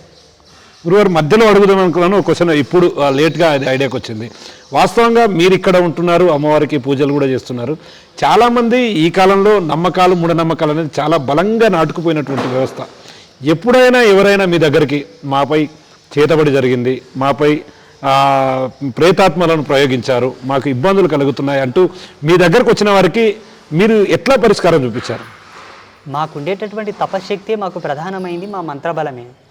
ఒక భస్మం పట్టుకున్నాం అనుకోండి, కుంకుమ పాకిటో భస్మం పట్టుకున్నాము, ఆల్రెడీ మా ఆత్మ లోపల రమిస్తూ ఉంటుంది. ఊగా వ్యావహారికంగా మాట్లాడుతుంటాం, మళ్ళీ ఏం చేస్తాం, తప్పదు. 24 గంటలు కండ్లు మూసుకొని జపం చేస్తే వాళ్ళు వచ్చింది ఏం మాట్లాడడానికి వచ్చిండ్రు, వాళ్ళతో పని లేదా? అవును గురుగారు. మా మనస్సులో ఉండేటటువంటి మంత్రాన్ని స్పృశించుకొని దాంట్లో దాన్ని ఇస్తాం. ఆ భస్మంలో ఉండేటటువంటి మహిమతోనే వాళ్ళకి పనులు అయిపోతుంటాయి. అంటే ఈ చేతబడులు ఇవన్నీ తొలుగుతాయి, వైదొలుగుతాయి. నిన్న ఆదివారం అమావాస్య బోల్డ్ అంత మంది దాని గురించే వచ్చిండ్రు. అంటే ఏమడుగుతారు స్వామి ఆదివారం అమావాస్య రోజు ప్రధానంగా ఎందుకు వస్తారు అంటారు? నాకు పనులు అవ్వట్లేదు, ఎవడో ఏదో చేసిండు, మా అన్ననే చేసిండు, మా అక్కనే చేసిండు, మా చెల్లెలు చేసిండు అంటారు. నాకు యాక్సిడెంట్ అయింది, ఎవడేం చేసిండు, మా పాలేవుడు చేసిండు, మా అన్నదమ్ముడు చేసిండు అంటారు. ఇంక ఏదో అనుకుంటేనే పోతారు. వాళ్ళు చెప్పినట్లు మూలుగలే, అనలే అనలే బాగా అవుతుంది పో అనలే. ఏం చేస్తాం? వాస్తవంగా ఏ తప్పు చేయకుండా బాధింపబడే వ్యక్తులు చాలా మంది ఉంటారు. అటువంటి వాళ్ళను మీరు గమనిస్తారా? ఏ తప్పు చేయని వాళ్ళు బాధించారండి. అబద్ధం. ఈ మాట నేను ఒప్పుకోను. అకారణంగా ఈ జగతిలో గడ్డిపోస కూడా రాలదు. నేను ఈ విషయం చాలాసార్లు చెప్పాను, మళ్ళీ చెప్తున్నా. ఎండిన గడ్డి రాలనప్పుడు ఈ జీవకళలు బాధింపబడతాయా? మనలో శివుడు ఉంటాడండి. శివశక్తి కళలతో నిర్మాణం అవుతుంది ఈ దేహం. ఈ దేహం కృషిస్తుంది, నశిస్తుంది, యాతన పడుతుందంటే భగవంతుడి యాతన పడ్డట్లే లెక్క. గురుగారు కారణాలు ఉంటాయండి, కారణాలు లేకుండా ఏం జరగదు. అంటే మొత్తంగా చేతబడులకు మీరు చెప్పే పరిష్కారం వాళ్ళను సముదాయించి పంపడమే అంటారా? పరిష్కారం కూడా చేస్తాం. మొన్న ఒక ఆయనకు చెప్పిన, కొన్ని సామాన్లు ఉంటే తెచ్చుకొని నేను ఇంటికి వచ్చి మంచిగా బందోబస్తు చేసి వస్తా అని చెప్పిన. బందోబస్తు చేసి వచ్చిన ఇంటికి పోయి. క్లియర్ అయిందా స్వామి ఆయన సమస్య? ఎందుకు కాదు స్వామి, ఎందుకు కాదు? అన్నీ అవుతాయి, చేస్తే అన్నీ అవుతాయి, చేయకుంటే ఏవి కావు. మీరు ఇప్పటివరకు ఇక్కడ వచ్చిన టైంలో ఇప్పటివరకు అతిపెద్ద మేజర్ సమస్య ఎవరికైనా వచ్చిందా? అంటే బాగా ఇబ్బంది పడుతున్నారు, ఎవరి వల్ల సాధ్యం కాలేదు, దానికంతా కూడా ఈ ప్రేతాత్మలు ఆత్మలే కారణం, వాటిని మీరు పరిష్కరించారా? అటువంటి మేజర్ సమస్య ఎప్పుడైనా మీ దృష్టిలోకి వచ్చిందా? ముంబైలో ఒకటి చేశాను. చెప్పండి గురుగారు. ముంబైలో ఒకటి చేశాను, బెంగళూరులో ఒకటి చేశాను, హైదరాబాద్లో 2 చేశాను. వాళ్ళ వివరాలు కూడా చెప్పమంటావా? లేదు గురుగారు, అసలు ఏం జరిగింది వాళ్ళకి వచ్చిన ఒక్క ఉదాహరణ చెప్పండి మాకు. ప్రేతాత్మతో బాధపడుతున్న వాళ్ళు ఒక 2 ఫ్యామిలీస్కి మనకున్న విజ్ఞానంతో వాళ్ళకి మంచి చేసినాం. ఇంకొకటి ఏంటంటే, కొన్ని సందర్భాల్లో విఫలం కూడా అయినాం. మా యొక్క శక్తి కొన్ని సందర్భాల్లో ఓటమి కూడా చవి చూడాల్సి వస్తుంది. ఎలాగంటారా? అవతల వ్యక్తి అంత ఫైనల్ స్టేజ్లో వస్తాడు, అయిపోయింది లాస్ట్ సెకండ్లో వస్తాడు. ఎంత మంత్రశక్తిని వాడి ఎంత తపను పురమాయించాలని చూసినా అక్కడ పవర్స్ ఎక్కువ ఉంటాయి కాబట్టి ఓడిపోతాం. కొన్ని జరిగినవట నా జీవితంలో, కొన్ని చవి చూశాను. కొన్ని దిగ్విజయంగా సంపూర్ణంగా మంచిగా కూడా చేయగలిగాను. నాకు గర్వం అయితే ఉంది. నాకు అక్కడ ఎదురైన అనుభవాలు ఏంటి స్వామి మీకు అక్కడ ఆ ప్లేస్లో పోయినప్పుడు? వాళ్ళు ఏడుస్తారు, బాధపడతారు. గురూజీ ఇన్నేళ్ళు ఏగినాం, బాధపడ్డాం, సఫర్ అయినాం, ఇప్పుడు బాగా అయింది, మంచిగా ఉందని పొగుడతారు. ఇంకా ఆ పొగుడతలకు మేము లొంగం. సరేనమ్మా మంచిదంటాం, వస్తాం ఇంటికి. మీరు చెప్పినట్లు బెంగళూరులో కానీ ఇంకో చోట కానీ అసలు జరిగింది ఏంది, అక్కడ మీరు చూసింది ఏంది, దాన్ని ఎట్లా పరిష్కరించారు? బెంగళూరులో ఒక మంచి ఇంట్రెస్టింగ్ కథ ఏంటంటే, వాళ్ళు కొత్త ఇల్లు కొన్నారు. ఆ కొన్న స్థలంలో గర్భిణితో మరణించిన ఒక స్త్రీని పూడ్చిపెట్టారు. అయితే ఆమెకు భర్త యందు అధిక ప్రేమ ఉండేది. Okay okay okay. ఇవల్ల చెప్పకూడదయ్యా దీనిలో. లేదు, ఏం కాదు గురుగారు. అంటే మనం వాస్తవంగా జరుగుతున్నది ఇట్లా ఉంటుంది. ఇన్సిడెంట్స్ ఉన్న వాళ్ళందరూ వస్తారు ఇడికి. నో ఇష్యూ గురుగారు, అది వాస్తవంగా తెలియాలి కదా, బయటి ప్రపంచానికి తెలియాల్సిందే కదా. అయితే చెప్తా సరే, ఏమన్నా కానీ నా తిప్పలు నేను పడతా, నా తంటాలు నేను పడతా. ఆ అమ్మాయి ఆ స్థలమును వీడి పోలేపక అక్కడికి వచ్చే వాళ్ళని ఎవరిని కూడా సుఖంగా ఉండనివ్వాల. ఆల్రెడీ ఆ ఇంటికి వచ్చిన వాళ్ళని చాలామందిని ఇబ్బందులు పెట్టింది. ఎవరైతే ఆ ఇల్లు కొన్న వాళ్ళు ఉన్నారో వాళ్ళు ఇక్కడికి రావడం జరిగింది. మా అబ్బాయికి యాక్సిడెంట్ అయ్యిందని, వాళ్ళ అమ్మాయి కొన్ని పిచ్చి పిచ్చి చేష్టలు చేస్తుందని, వాళ్ళ ఆయనకు కొంత ఇబ్బందులు వచ్చినాయని వచ్చారు. ఇక్కడికి రాగానే నాకున్న బలంతో నేను కొంత బాగా డిజిటల్ స్కానింగ్ చేసి చూశాను. డిజిటల్ స్కానింగ్, ఉత్త స్కానింగ్ కాదు. అక్కడ ఒక ఆత్మతో ఉందని, ఆ ఇంట్లో ఎవరు ఉండనివ్వదని కొన్ని వివరాలు తెలిసినాయి. అక్కడికి వెళ్ళిన తర్వాత నాకున్న మంత్రజ్ఞానంతో భూతమండల స్థండిలం ఒకటి ఏర్పాటు చేసి, అందులోకి ఆవాహన చేసి, ఆమెకు ఉండేటటువంటి కోరికలని తెలుసుకొని అందుకు శాంతి జరిపించి, ఆ ఆత్మను ఒక బూడిది గుమ్మడికాయలోకి ఆవాహన చేసి దిగ్బంధనం చేసి, ఆ బూడిది గుమ్మడికాయని తీసుకెళ్ళి ఒక భద్రకాళి ఆలయంలో బలిస్తే ఆ ఆత్మ ఆ కాళికాదేవి లోపల ఐక్యమైపోయింది. వాళ్ళు మొత్తానికి ఆ సమస్య, ఆ తల్లి ఎవరైతే ఉన్నారో, ఆ స్థలంని ఆక్రమించిన దేవత, ఆ తల్లి ఆత్మ కాదు తల్లి, ఆ తల్లి ఆ భద్రకాళి లోపల ఐక్యమైపోయింది. నేను మాటిచ్చిన, నేను అమ్మవారిలో ఐక్యం చేస్తా అని. మీరు సినిమాలో చూసినట్టు గురుగారు నేను అదే అడుగుదాం అనుకుంటున్నాను. వాళ్ళ ఆకారాలు కానీ అట్లాంటి సిచ్యువేషన్, అంటే మనం చాలా మటుకు సినిమాలో చూస్తుంటే ఒళ్ళు గగురు పొచ్చే అంశాలు ఉంటాయి. సినిమా ఎలా ఉంటుందంటే, సినిమాలో కొన్ని గ్రాఫిక్స్ కొన్ని మసాలాలు చేస్తేనే వాళ్ళకి డబ్బులు వసూలు అవుతాయి. ఒక యథాతథంగా తీస్తే వాళ్ళు కంపెనీ మూసుకొని పోవాలా. సినిమాని అంత ఈజీ నిజంగా ఆ సినిమాలో చూపించినట్లు ఆత్మలు అంత భయంకరంగా ఉంటాయి. ఉంటలే, వేస్ట్ అంత ట్రాష్. నేను అనుభవంలో చూశాను కదా, ఆమెకు మాట ఇచ్చాను, ఈ స్థలంలో ఎన్నాళ్ళు నీవున్న ఆశావాదివై మిగిలిపోతావు. భగవంతుల్లో ఐక్యమై ఉత్తర జన్మను తీసుకొని సుఖ సంతోషాలతో నువ్వు జీవించాలని ఉందా లేదా? ఉంది. అయితే ఆమె ఆత్మకు ఉత్తర జన్మను పొందడానికి హక్కు లేదు. హక్కు కలగాలంటే జగన్మాతకు ఐక్యమైతే ఆమె విధిలిస్తుంది ఆ జన్మ. గురుగారు అందుకే ఆ తల్లిని అందులోకి ఆవాహన చేసి మళ్ళీ బూడిద గుమ్మడికాయలకి ఎందుకు తీసుకురావాలి? సినిమాలో చూపిస్తారు గాజు సీసాలో బంధించడం, అది దాని ఇసుకలో పాతి పెట్టడం, ఒక బొమ్మలకు పిలిచినట్టు. స్వామి ఇంకోటి మనం చాలా చూస్తుంటాం. జస్ట్ వినే ఓకే ఓకే గురుగారు. బూడిద గుమ్మడికాయకు శాస్త్రీయమైనటువంటి కొన్ని ప్రామాణికమైన సూత్రములు ఉన్నాయి మన ధర్మంలో. అందుకే ఇళ్లలో కడతారు చూడండి. అవును, గుమ్మాని కడతారు. అందులో అమ్మవారికి సంబంధించి బూడిద గుమ్మడికాయకు సంబంధించి చాలా దగ్గర సంబంధాలు ఉన్నాయి. బూడిద గుమ్మడికాయని పాతకాలంలో వంటకాల్లో వాడేవాళ్ళు. ఇప్పటికి బూడిద గుమ్మడికాయని ఒక రకంగా వంట చేసుకొని తింటే, ఒక రకంగా తింటే మనకు కొన్ని భయంకరమైన వైరస్ల బారిన మనం కాపాడబడతాం. అలా ఆ తల్లిని ఆ అమ్మవారి లోపల ఐక్యం చేసి మళ్ళీ ఒక జన్మ తీసుకోవడానికి సాహసం చేశాను. వాళ్ళు సంతోషంగా ఉన్నారు, ఆత్మ కూడా సంతోషంగా ఉంది.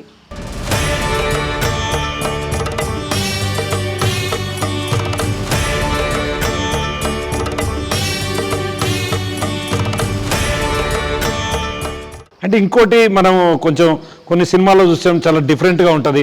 ఏదో బొమ్మను తీసుకొచ్చి పడుకోబెట్టి ఆ కాళ్ళకు గుచ్చితే కాళ్ళకు నొప్పి లేచినట్టుగా చేతబడులు. అంటే నిజంగా బొమ్మలో నిజంగా అవతల వ్యక్తిని బాధించవచ్చా?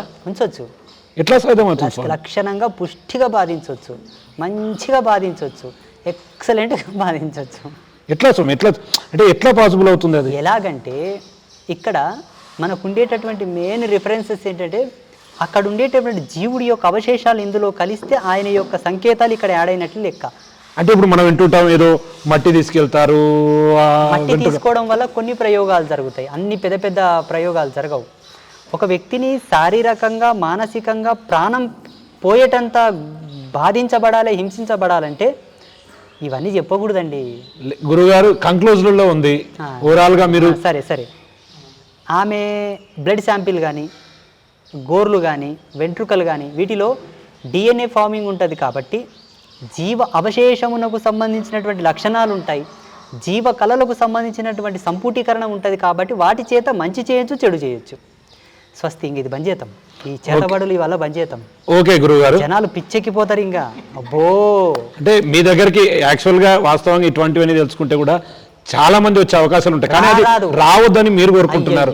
కానీ సమస్యలు ఉన్నవారు సమస్యలు తీర్చాలని చెప్పి కోరుకుంటున్నారు. నేను ఒక మాట చెప్తా, భక్తి పరమశ్రేష్టం, భక్తి పరమోత్కృష్టం, భక్తి అనేది చాలా గొప్పది. ఇప్పుడు ఇంటి భక్తితో ఎవరు రారు.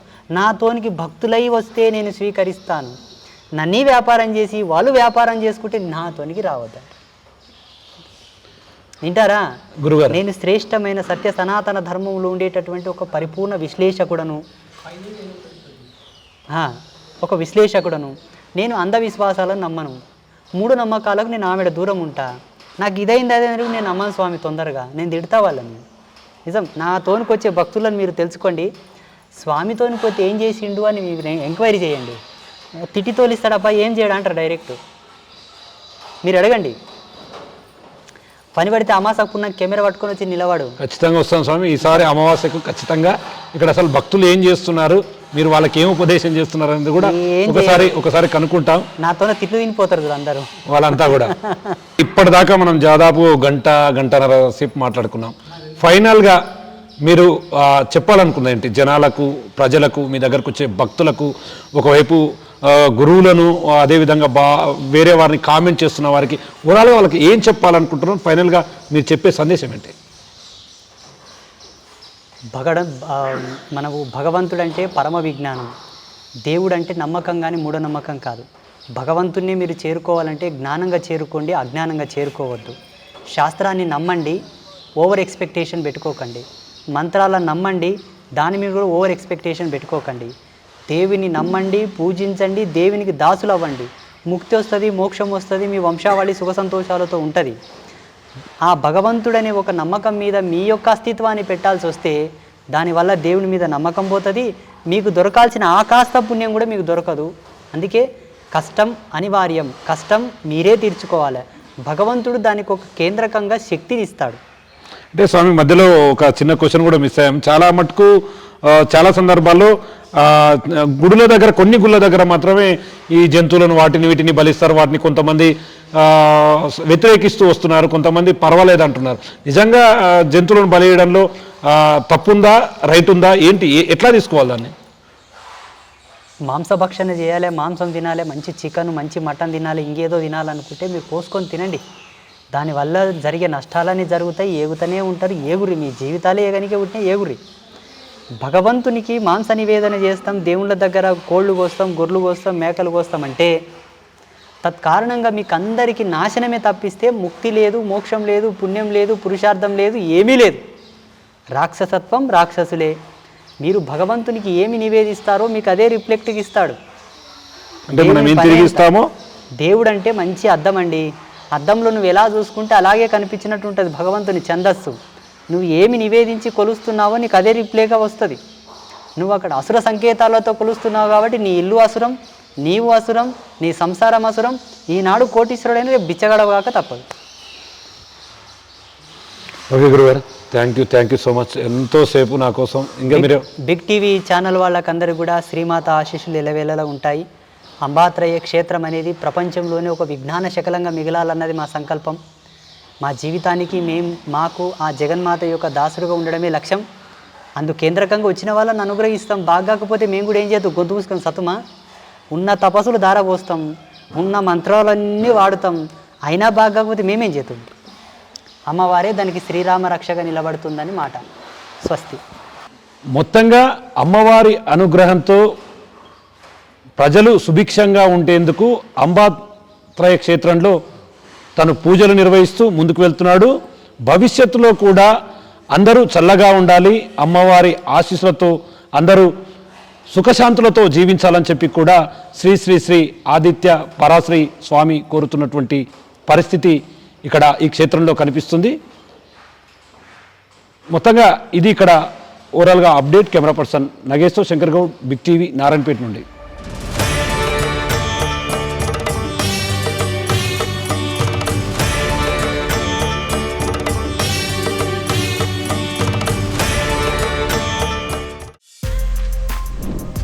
For more videos like this, subscribe Big TV channel.